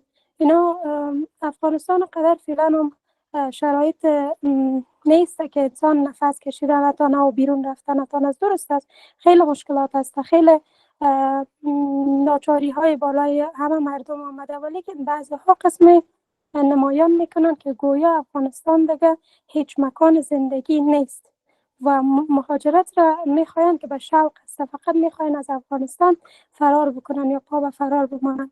آیا این با مهاجرتی که جبری است تفاوت داره یا نه؟ تشکر. سوال بسیار خوب و سوال بسیار جالب است. البته تفاوت وجود داره، چون او یک شکل مهاجرت اجباری نیست و فرد یا خانواده خودشان تصمیم دارن که نظر به فاکتورهایی که تصمیم شخصی خودشان است برن مهاجرت بکنن. و این یک بحث دیگه ای که مهاجرت یک امر طبیعی بوده در جریان تاریخ بشریت. یعنی ما یک مدت زمان بوده که کوچه‌نشین بودیم در تاریخ زندگی خود ما و از یک محیط گرم به محیط گرم دیگه در مدت سال می رفتیم. یک امر طبیعی بوده، ولی مهاجرت اجباری فقط به کسایی است که اونا نمیخواین برن ولی مجبور هستن نسبت به بعضی از فاکتورها برن و همین مجبور شدن شکل واقعی را داره و همین مجبوری بعضی تاثیرات روانی داره. ولی یک بخش دیگه را که باید ما ذکر کنیم است که متاسفانه بعضی از افغانا مهاجرت به خاطر از این میکنن که دوباره پس کسایی که در افغانستان هست اونا را اذیت کنن. روز اول که رسیدن عکس پر تو فیسبوک استفاده کو، فیلم روان کو، ولی از زندگی سخت خود که مثلا با کدام نهادها چگونه به تماس هستند، چقدر کمک میخواین و به چی اشکال کمک میخواین، از او هیچ وقت به شما قصه نمیکنن در افغانستان. و با چی گردن پتی از نهادهای مختلفی که اونا کمک میخواین از هیچ وقت قصه نمیکنن. کی یک خودی روانی است. مهاجرت به کسی که مثلا یک هدف داشته باشه هیچ کار سندیده نیست. اگر شرایط افغانستان درست باشه، کسایی که تحصیل کردن میگن زندگی خود میکنیم ما، ولی او کسایی که شوقی است اونا مهاجرت شوقی انجام میدن، اونا با اکثریت از این مشکلات مواجه نمیشن، چون تطابق از اونا، هدف از اونا دیگه است و اما حالت مهاجرت هم انعکاسش متفاوت تر می باشد به اونا.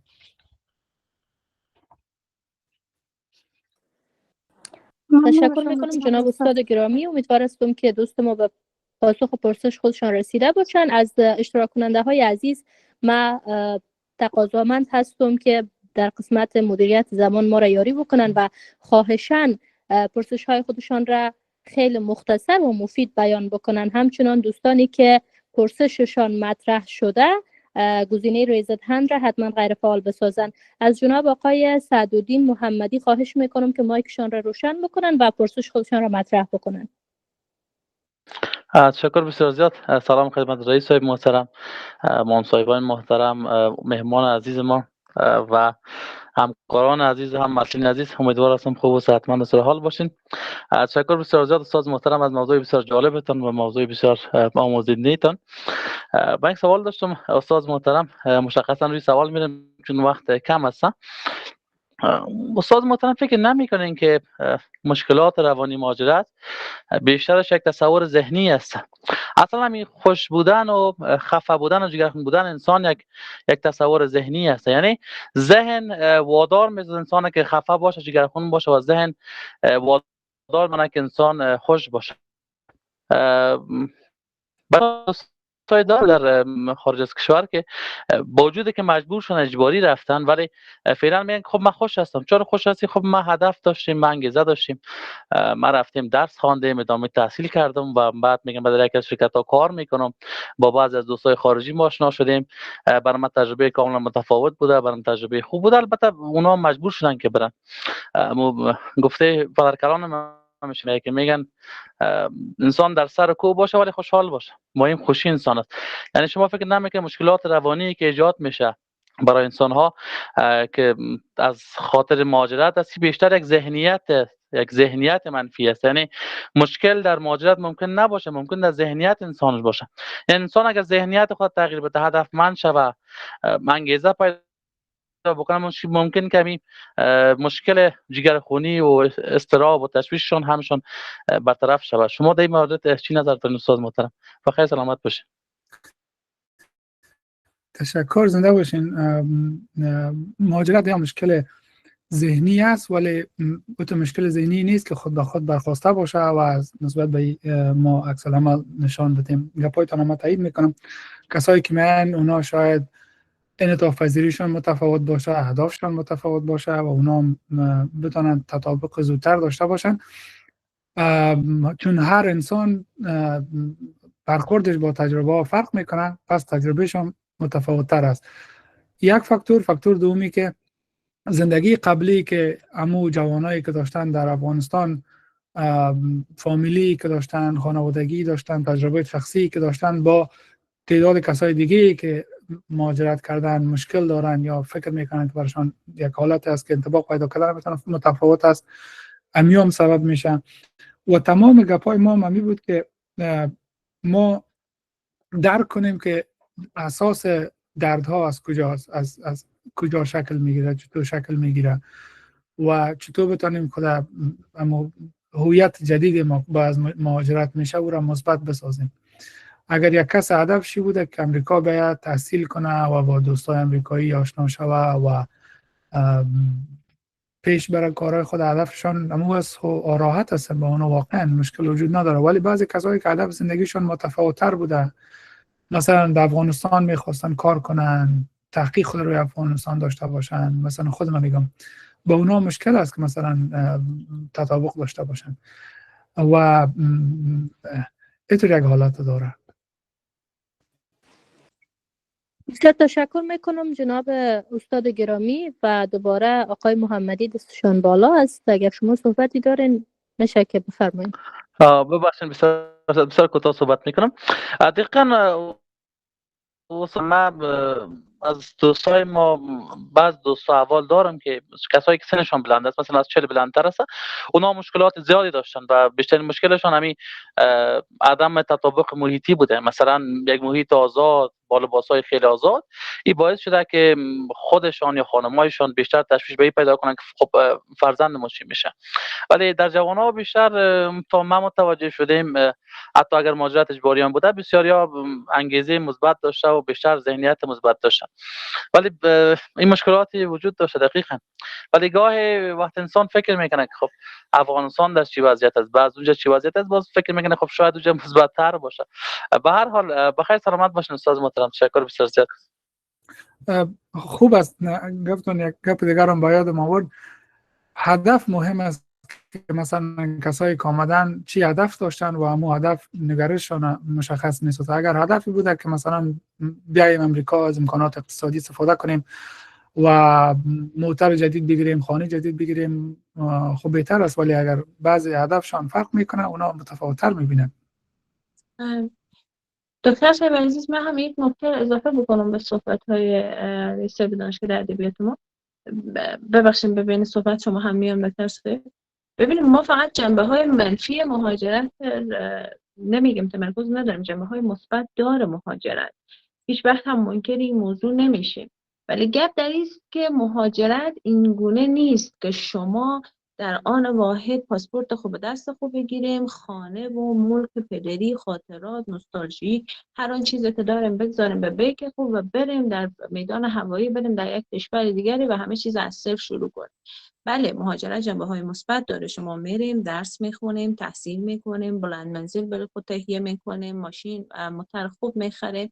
اما داستان است که شما وقتی که میرسیم به اونجا هرگز تجربه شما با یک فرزند آمریکایی که در آمریکا تولد شده یکسان نخواهد بود، مگر اینکه شما دچار فراموشی مقطعی کامل بشیم که تمام هر آن چیزی که در زندگی قبلی شما بوده باشه پاک بشه، ریستارت بشیم، کلا بریم در اونجا شروع بکنیم.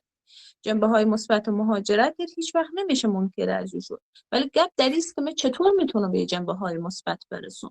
آیا بلافاصله همین که من از میدان هوایی پا به زمین گذاشتم آمریکایی شدم و فرانسوی شدم، من ایتالیایی شدم؟ نمیشه، به هیچ عنوان نمیشه. چون شما یک بک‌گراند با خود دارین و یک بک‌گراند در هر جا حتی لحظه مرگ شما با شما خواهد بود.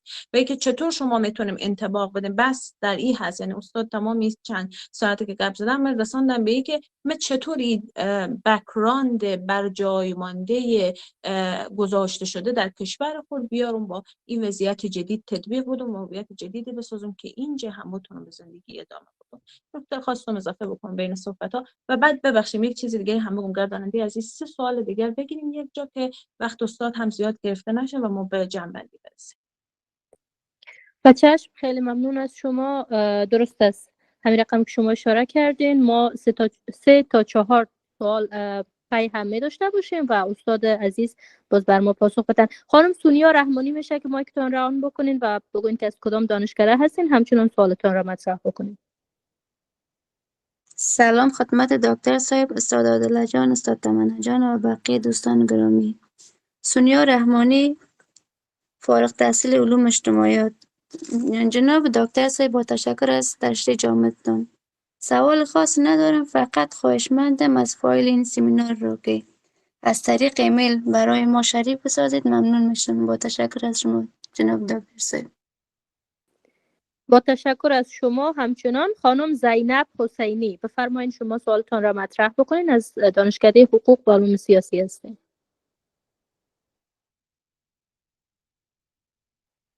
سلام و عرض ادب دارم خدمت رئیس محترم، معاونین و اساتید گرانقدر. همچنان خسته نباشید خدمت استاد عزیز که با سخنانشان تا این لحظه ما را مستفید ساختن.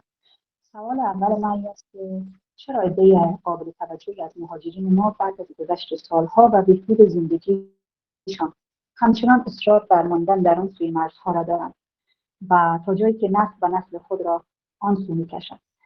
آیا این هم تنها به خاطر عبور از او فکرهای روانی است یا خیر؟ دوم اینکه جامعه مهاجرین ما در قبال فرهنگ و میهن خود بعد از مهاجرت چه وظایفی دارند؟ سپاس. بسیار تشکر از شما. خانم فریده آریان، میشه که شما سوالتان را مطرح بکنین؟ از سلام و ادب دارم خدمت همه، مخصوصا استاد عزیزی که امروز ویبینار داشتن. سوال من در مورد عزیز است که استاد اشاره داشتن به این که عقیده مذهبی یا باور شخصی یکی از فاکتورهای در حقیقت هویت شخص تشکیل میده یا میسازه، یکی از اون فاکتورها بود. آیا آمدن به خارج بعضی افراد میبینیم که یعنی با گفته استاد محترم که یعنی عقیدهشان قوی تر میشه یا اما چیزی که فرهنگی که در افغانستان و عقیده که داشتن او را حفظ میکنن، ولی یک تعداد دفعتاً یا به بسیار زودی کاملا تغییر میکنن. مثلا به طور مثال یکی از مثالایش میگم، چادر نمیپوشن. آیا به نظر شما حفظ کردن امو عقیده که یعنی از افکارش یا باور داخلیش میباشه و به می شکل حفظ کردن ظاهرش یک فاکتور مثبت میباشه یا منفی؟ تشکر. تشکر میکنیم از شما. و پرسش شما پاسخ ارائه خواهد شد. خانم صوفیا امیری، از کدام دانشکده هستین و سوالتان؟ السلام علیکم و رحمت الله و برکاته. خدمت میهمان عزیز ما، مونا صاحب، رئیس صاحب و تمام محصلین عزیز، صوفیا امیری هستم از دانشکده روانشناسی عمومی. قسمی که مدیر صاحبم گفتن که مهاجرت پوینت های منفی و مثبت دارن، ما خواستم بپرسم از استاد محترم که چند پوینت های مثبت درباره مهاجرت بر ما بیان بکنن که مهاجرت چی اجباری باشه چی هم از سر شب، چی پوینت های مثبتی در زندگی شخصی ما، اجتماعی و فرهنگی ما دارد. سلامت باشید. بسیار تشکر میکنیم از شما. و به عنوان آخرین سوال از خانم شکیبا کریمی تقاضا میکنیم که مایکشان را روشن بکنن و سوالشان را مطرح بکنن.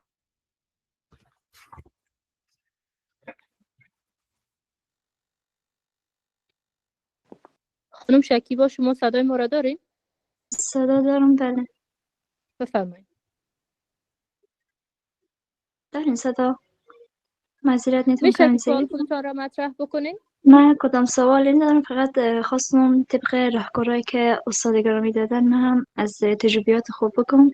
و من یکی از تجربیاتی که زیاد تاثیر کرده بالای زندگیم شکرگزاریه. من تقریبا 4 الی 5 بار میشه تمرین شکرگزاری انجام میدم. واقعا شاهد بهترین اتفاقات و بهترین چیزهایی به زندگی شدن که من اگه یک وقت کسی میگفت به من که همچین اتفاقاتی به زندگی تو میفته، من اصلا باور نمیکردم. دومین راهکاری که من قبول دارم آشتی با کودک درونه. واقعا وقتی که انسان با کودک درون خود آشتی کنه، هیچ وقت هیچ غمی نمیتونه گریبانگیر از او بشه. نمیگم که همیشه، چون زندگی همیشه خوشی و غم خورداره، ولی وقتی که با کودک درون خود آشنا بشی، بشناسی، آشتی کنی، میتونی غم و شادی از او طبق تجربیاتی که خودم دارم، یک وقت اگه غمگین باشم با خودم صحبت میکنم، پرسان میکنم شکی با تو از چی ناراحتی، چی طور ناراحت کرده، بعد با او صحبت میکنم، دلداری میدم. هیچ وقت تحت هیچ شرایطی کوشش میکنم که خود سرزنش نکنم، چون سرزنش کردن باعث پایین آمدن عزت نفس میشه. وقتی که عزت نفس پایین بیای، باعث از این میشه که اشتباه تکرار بشه، زیادتر بشه، عزت نفسم پایین تر بیاره. من دیگه سخنی ندارم، البته تجربیات زیاده ولی چون وقت کمه فقط خواستم که میره با دیستا شریک بسازم. بسیار تشکر میکنیم خانم شکیبا، شما لطف کردین، ما هم از صحبت‌های شما حظ بردیم. خانم یلدا گلزار لطفاً خیلی مختصر سوال خودتون را مطرح بکنین، همچنان خاطر نشان بسازین که از کدام دانشکده هستین.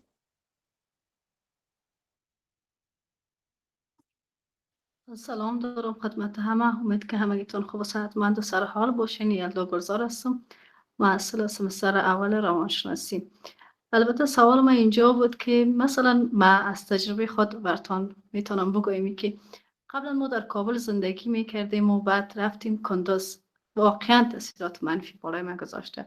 همیالم که یادم یک قسم دلتنگی یعنی احساس میکنم که ما همچون روزای را گذراندیم. اگر چیوم کشور خود ما هست، منطقه خود ما بود و به یک حساب خود افغانستان بود، اما از کابل که ما کندوز رفتیم واقعا یک دلتنگی بر ما اموجه که زندگی میکردیم ایجاد شده بود. و دیگه یک مهاجرت میخواستم. البته ما در آخر ویبینار رسیدم این که عمیق برداشت است. مثلا کسایی که به ایران مهاجرت میکنن، اول خب برادر مجبور شدن، شرایط که بالای ما آمد باید اونا میرفتن چون زندگیشون در خطر بود. بازم که من امروی برادرم هم یالم که صحبت میکنم یک قسم حال خوب برم رخ نمیده.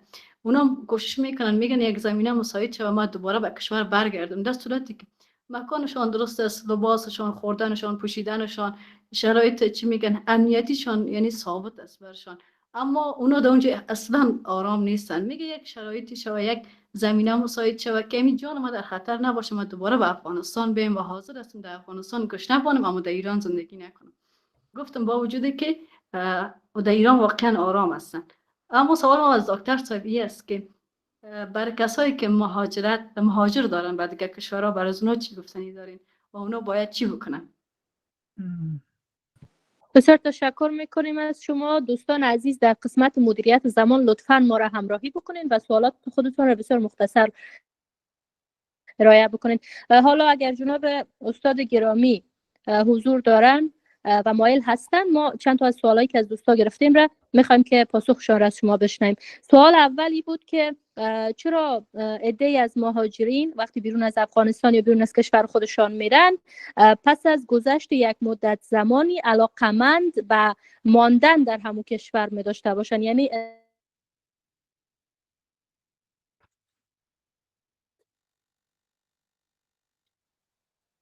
اصرار به این دارن که در همون دنیای مهاجرت. استاد گرامی بفرمایید. تشکر. سوال از خانم حسینی بود که چرا مثلا والدین که مهاجرت کردن به ایران یا کشور دیگه میخوان دوج زندگی خود ادامه بدن. البته من خودم نمیفهم که علتش چی باشه، شاید از اونا پرسان بکنیم، اونا دلیل شخصی خود داشته باشن، شاید امکانی باشه که اونا زندگی متفاوت‌تر به طفلشان میخوان داشته باشن که به جز از زندگی که اونا تجربه که داشتن نمیخوان طفلشان همون تجربه رو داشته باشه یا اولادشان همون تجربه رو داشته باشه. و بخش دوم که بسیار بخش مهم است ای که بعد از مهاجرت چی کنیم. البته این یک بخش بسیار سوال مهم است. اکثرا با کسایی که مهاجر هستن بخصوص جامعه تحصیل کرده است، وقتی که میگم ما و شما درس یاد گرفتیم، در افغانستان تحصیل کردیم، با می احساس هستیم، از افغانستان برآمدیم، بعد از او چی میشه؟ آیا چگونه دستاورد ما به افغانستان داریم دوباره؟ آیا در کشوری که زندگی میکنیم پس یک نوع کمک میکنیم افغانستان یا نه؟ یا فقط همون مفکوری که بود از افغانستان برآمدیم، افغانستان از ما رفت، بعض اوقات احساساتی میشیم در موردش ولی اضافه تر از اون دیگه در موردش فکر نمیکنیم. البته به نظر من تمام کسایی که تحصیل کردن در افغانستان کار کردن یک مسئولیت وجدانی و ایمانی دارن که دوباره به شکل از اشکال به وطن خود بپردازن، کمک بکنن. و سوال دوم از خانم فریده بود که گفتن در قسمت حفظ هویت شخصی و مذهب.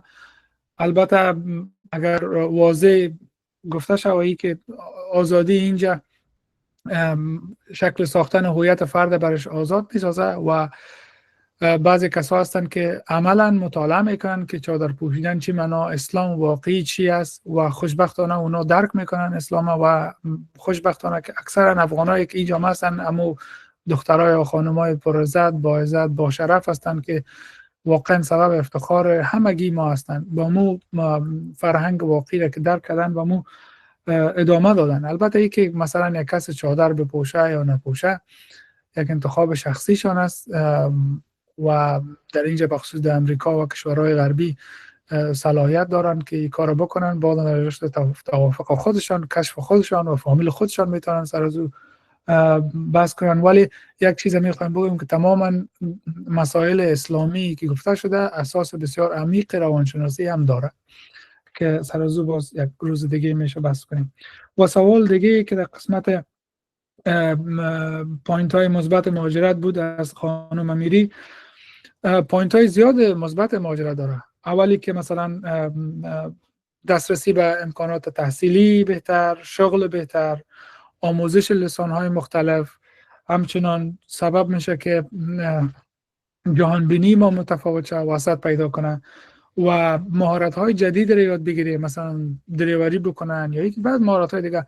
و از همه ای که به نظر مهمتری است که ما امی شخصیت یا هویت که ساختگی از در طول سال ساختن بر ما رو مجبور ساختن که به او مفکوره باشیم، زندگی کنیم. مهاجرت سبب میشه که فیلتر شود. مثلا بعضی چیزایی که هیچ بر ما قابل استفاده نیست، چرا ما او رو با خود حمل کنیم؟ که سر از یک بحث بسیار عمیق است که نمیخوایم سر صحبت بکنیم، ولی جنبه های بسیار مثبت داره. مثلا مهاجرینی که اینجا هستن کمک مالی میکنن به خانواده‌هاشون در افغانستان، الان کمک هستن. و خانم شکیبا گفتن که از شکرگزاری بسیار زیاد اونا نتایج مثبت گرفتن. بسیار گپ واقعی است، گپ عملی است و خودم تجربه کردیم. مولانا میگه که جهان کو است و فعل ما ندا، سوی ما آید نداها را صدا. یعنی هر چیزی که ما نسبت به زندگی دیدگاه داشته باشیم امور میبینیم. بیشتر هم گفتم اگر ما شکرگزار باشیم، حداقل یک چیز خود از زندگی ما وجود داره که ما به او خوش باشیم یا شکرگزاری داشته باشیم. سر از مو فوکس کنیم، ان شاء الله همه چیز دیگه آهسته آهسته خودش جور میشه. و خانم یلدا گلزار گفتن که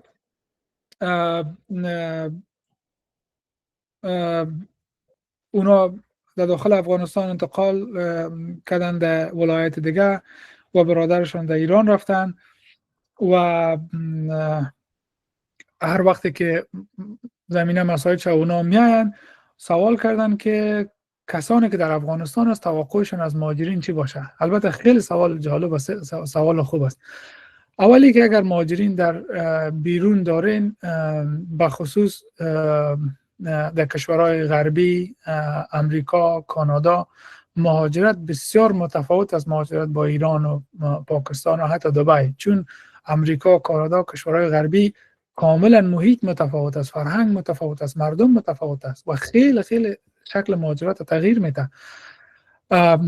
کسایی که در این کشورها هستن اگر میخواین که اینا را کمک کنین، مهاجرین، کوشش کنین زیادتر از زندگیشون پرسان کنین، برشان وقت بتین و بجای ازی که اگر بر شما زنگ میزنن از مشکلاتی که واقعی نیستن زندگی از اونا را پر میکنین، برشان یک امید بتین، برشان یک نوید خوش بتین، کمک روانی کنین. چون تو فکر نشه کسایی که مثلا در خارج هستن زندگیشون بسیار خوب است و هیچ مشکل ندارن و امکانات زیاد است. کسایی که در خارج است برعکس است، امکانات زندگی هر قدر زیادتر میشه به اشکال توقعات هم زیادتر میشه و تعابیر متفاوت‌تر میشه. به می خاطر کسایی که در افغانستان هستن این یک کلان کمک خواهد بود. کسایی که از فامیلایتان هستن اگر دوستشون دارینی که برشان همیشه نوید خوش بتین، از کمک که بر شما میکنن به انواع مختلف تشکری کنین و امیدواری برشان بتین و بگوین کسشان هستین. یعنی این مسائل میتونه که بسیار کمک کنه مهاجرین. بسیار تشکر میکنم جناب استاد گرامی و خوشبختانه که جناب رئیس صاحب همچنان گزینه ریز هند را فعال کردن. فکر میکنم گفتنی دارن. بفرمایید جناب رئیس صاحب. بسیار تشکر.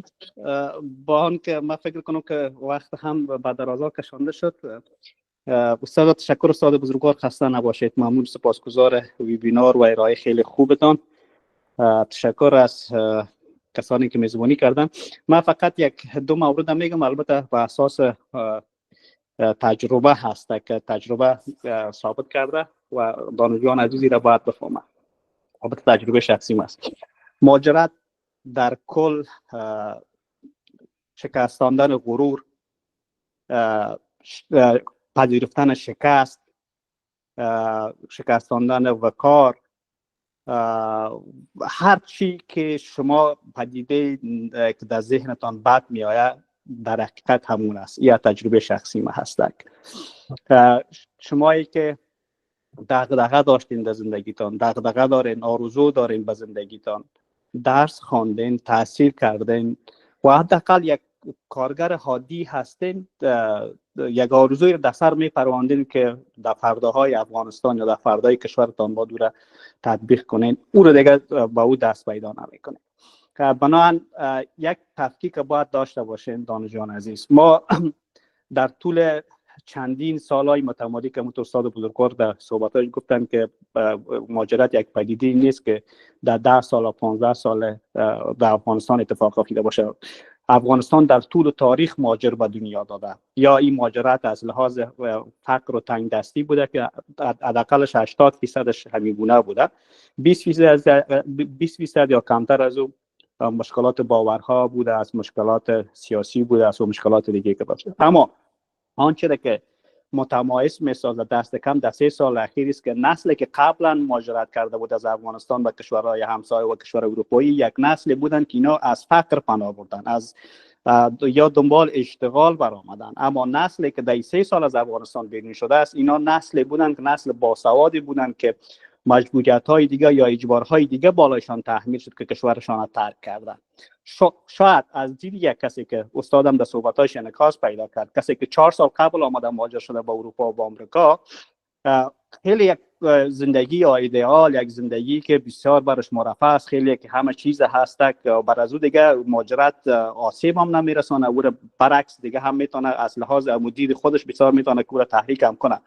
اما این نسلی که خصوصا در 3-4 سال اخیر مهاجر شده، چی به ایران، چی به پاکستان، چی به اروپا، چی به آمریکا، این مهاجرت اصلا یادتان باشه که برشان زیبش نداره و هیچ کدامش راضی نیستن.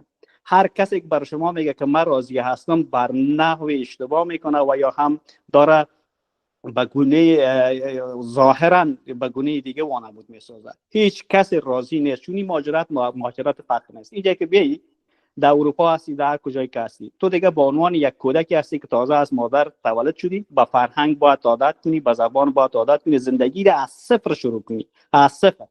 من در صنفی هستم درس میخوانم.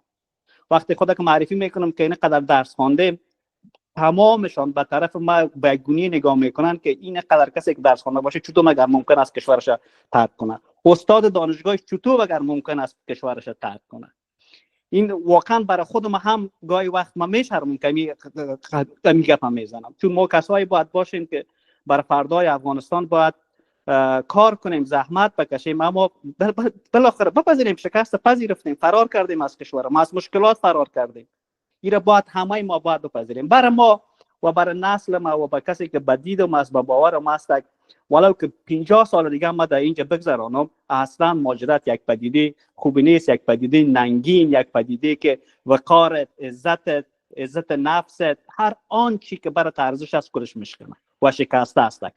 بحث دومی که یادتان باشه، تا دوره 7 سال 8 سال پایینتر از او هم شما میتونین با محیطی که هستین وقت کنین یا حداقل خودتان با اون محیط عیار بسازین.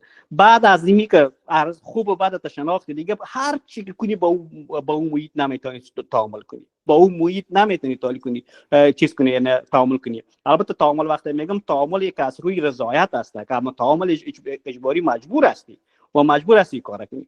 بحث دیگر که آخر صحبت‌ها را به درازا نمیکشونم، است که بله مهاجرت محیط بالایتان تاثیر میکنه، ولو که شما نخواسته باشید، ولو که شما نخواین، شما را میکشونه، محیط شما را میکشونه.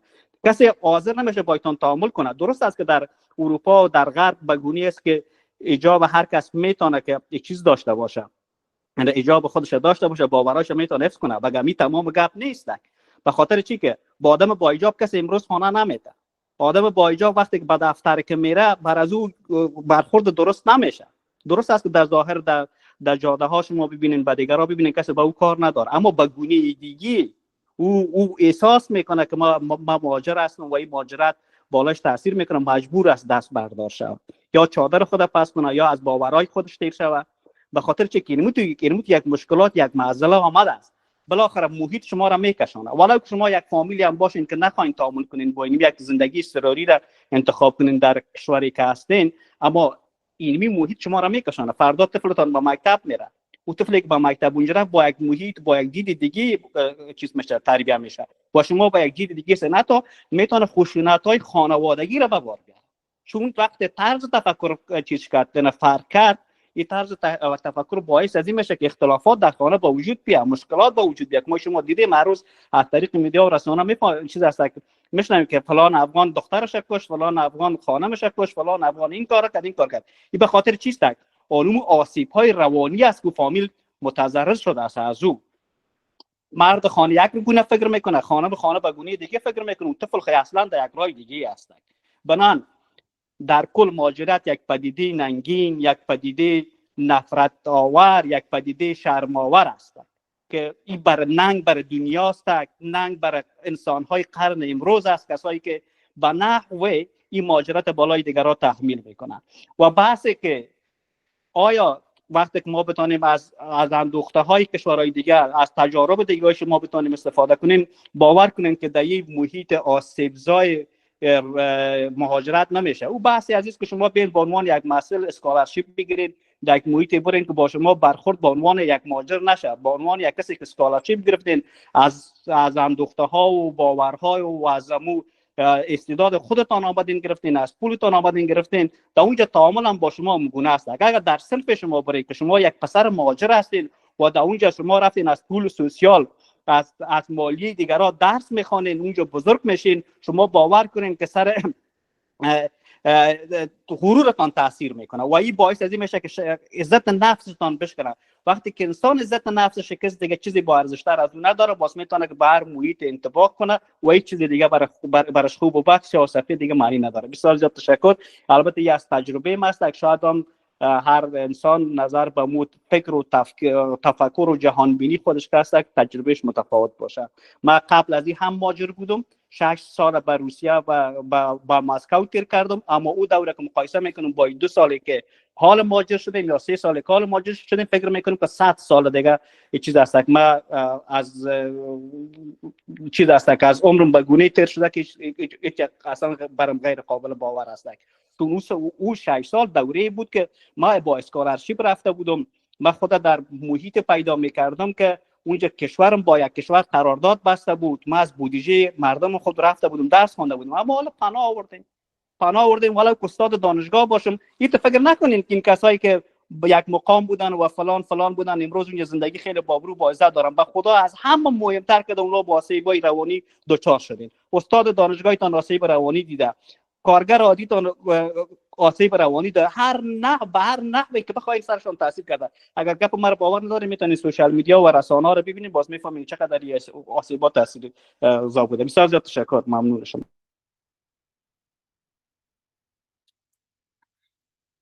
تشکر از شما رئیس صاحب عزیز. من فکر میکنم که دیگه رسیدیم به بخش پایانی. دکتر صاحب فقیری دستنا بالا هست، صحبت دکتر صاحب داشته باشیم، بعد من هم صحبت خودش باشم که به پایان برسونیم برنامه. دکتر صاحب بفرمایید، بعد ما هم صحبت باشیم. بسیار ببخشین که وقت برنامه‌ام کم مونده.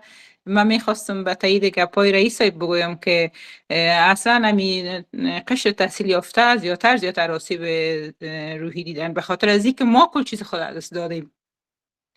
بر ما واقعا اینجا سخت است، واقعا. ببخشین. خواهش میکنم. بسیار تشکر جناب دکتر صاحب از شما، از معاون صاحب گرامی، از جناب رئیس صاحب عزیز، از اینکه تجربیاتشان را با ما شریک کردند. و در پایان برنامه به عنوان آخرین سخنرانی از جناب معاون صاحب گرامی ما تقاضا میکنم که جمع‌بندی این برنامه را بر عهده بگیرن و یک بار دیگه مجددا ما از جانب تمام تیم نشرات و دوستانی که برنامه را برگزار کردن و مسئولیت پیشبردی برنامه را بر عهده داشتن از جناب دکتر صاحب سید کلیم الله عابد بسیار زیاد مشکور هستم از اینکه وقتشان را در اختیار ما قرار دادن و وبینار علمی بسیار مفید و مؤثری را خدمت دانشجویان و اشتراک کنندگان عزیز ما ارائه کردن. جناب معاون صاحب گرامی بفرمایید، مایک در اختیار شما هست. تشکر از شما. به نام خداوند جان و خرد که از این برتر اندیشه برنگذرد. سلام دارم به حضور رئیس صاحب محترم، اعضای محترم هیئت رهبری، رؤسای محترم دانشکده‌ها، دکتر صاحب عابد، مهمان عزیز ما و همه عزیزانی که تا این لحظه در جلسه با ما هست. خیلی جلسه عجیب، خاص و یک جلسه بود که یکی از بزرگترین چالش‌های جمعی ما در مورد او صحبت شد و حرف زدیم، ولی من فقط خیلی کوتاه چند نکته رو اضافه بکنم به خاطر که طولانی هم شد. به رسم وبینارهای دانشکده روانشناسی معمولا همیشه مقدار طولانی میشه و من واقعا عذرخواه هم هستم که بحث به درازا کشید. مهاجرت عجیبترین و پیچیده ترین و سخت ترین تجربه هست که شما میتونید در زندگی داشته باشید و این صرفا مختص عزیزانی که یک زمانی در جای زندگی میکردم و خارج شدم از کشور خودم.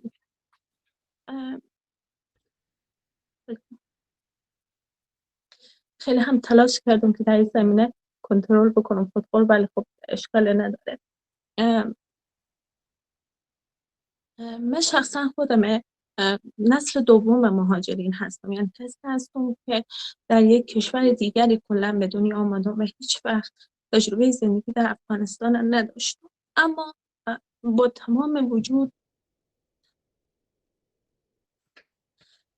وجود بحث مهاجرت را حس کردم، بخاطر از اینکه تمام لحظاتی که عزیزان داشتم صحبت میکردم از تجربیات تلخ که داشتم، من دقیقا داشتم به این فکر میکردم که در تمام این سالها مادرم یا پدرم یا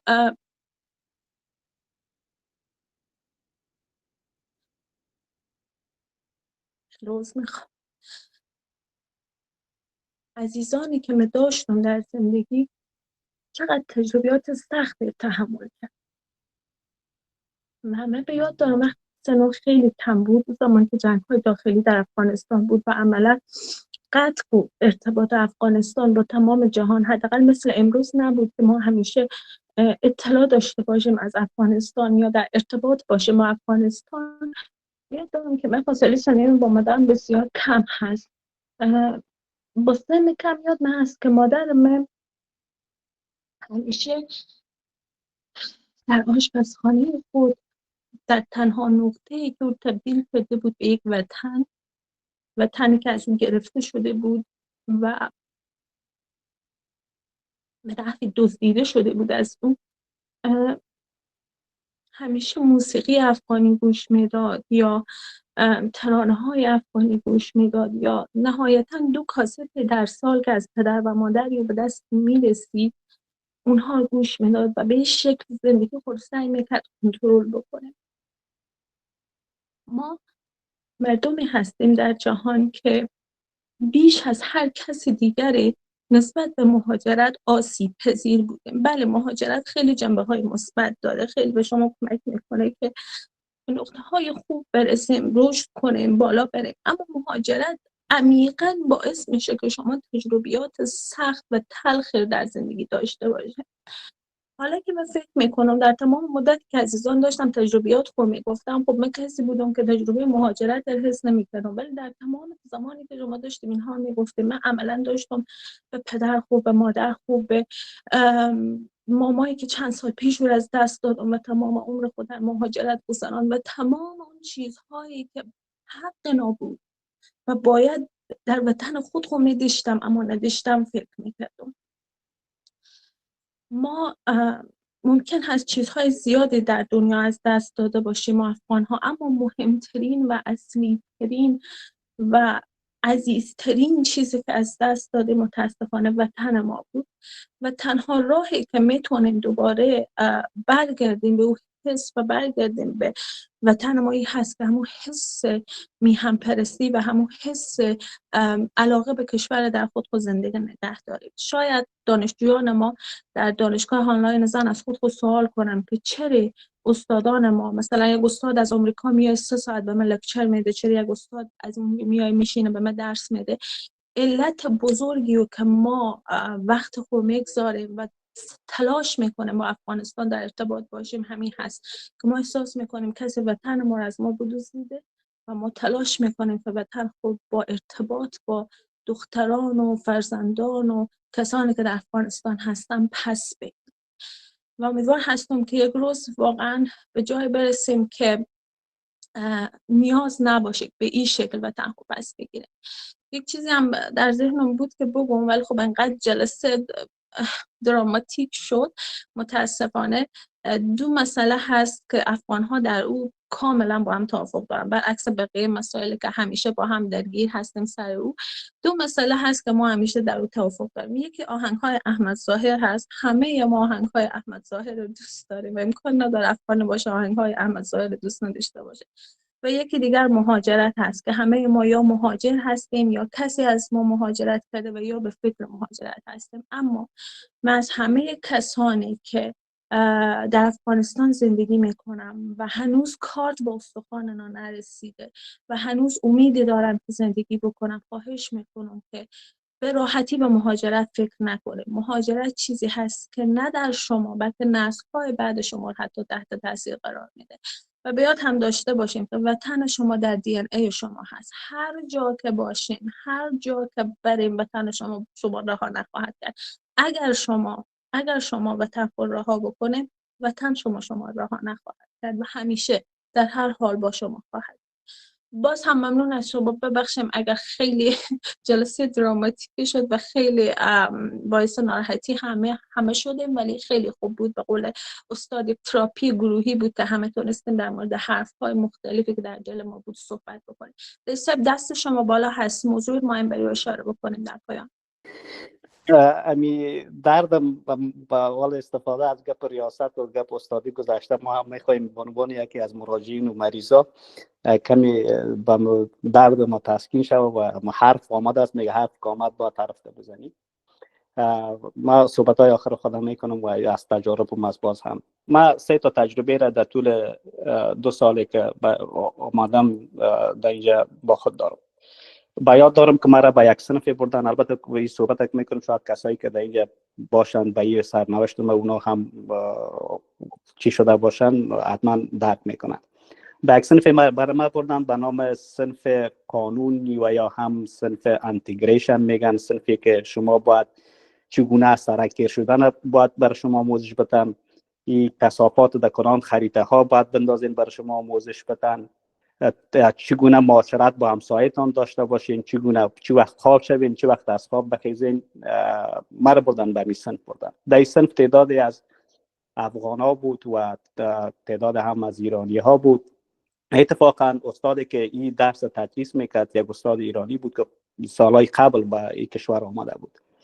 استاد وقتی تدریس کرد و امتحان میگرفت، بالاخره سمینارهای گروپی ساخت.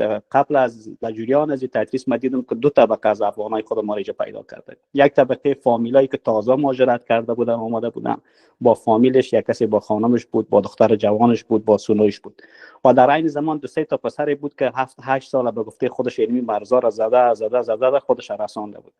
متاسفانه از لحاظ فرهنگی و برخورد خیلی فرق میکرد برای صرف. متاسفانه یک افغانی که هنوز هم مثل مهاجرت داشت به میگونه سرش پایین درس میخواند و یک بچه که 7 سال 8 سال دیگه که از تربیت فامیل دور شده است، دیگه هیچ چیزی رو به نام نزاکت درک نمیکنه و نمیفهمه. حتی به ما گفت من وقتی پرسانش کردم چرا این نزاکت ما شما کارچی باشه فامیل سنتی هستیم، اینجا دخترها و جوان است، خانمای جوان است، چرا ما رد نمیکنی؟ گفت دیگه اصلا توقع نداشته باش، ما 7 سال است مادر پدر خود ندیدیم، آمدیم ایران و ترکیه نمیفهم کجا دیگه. این یک برخورد بسیار زیاد طبیعی است. این یک از آسیب‌های بسیار زیاد کلان نسل جوان ما بود که اصلا حرفایی را که میکرد، حرکتایی را که میکرد واقعا به هیچ وجه قابل پسند در هیچ فرهنگی نبود. بعدش دمی صنف سمینارهای گروپی که شد، از هر گروپات یک نماینده میخواست تشریح میکرد که سمینار گروپی چی بود، که چرا صبح چرا کم تیر شوی، چرا کم نان تا بخوری، چرا کم با دیگه معاشرت کنی. من که وقتی که سمینار ارائه کردم تقاضای صنف جمع ایرانی و افغانی شد که بعد از این استاد اگر شما اجازه بدین که می هم صنفی ما می درس پیش برن، چپترای خودتان بررسی بدین که می درس پیش برن. ما گفتم نه خیلی متاسفانه کار خوب نیست، استاد است، ما شاگرد هستیم. میگه بنا به اتفاق نظر استاد با فرهنگ با کلتوری بود، شپترها رو برای ما داد، متواقی یک ماهی که از این صنف مانده بود ما سپری کردم.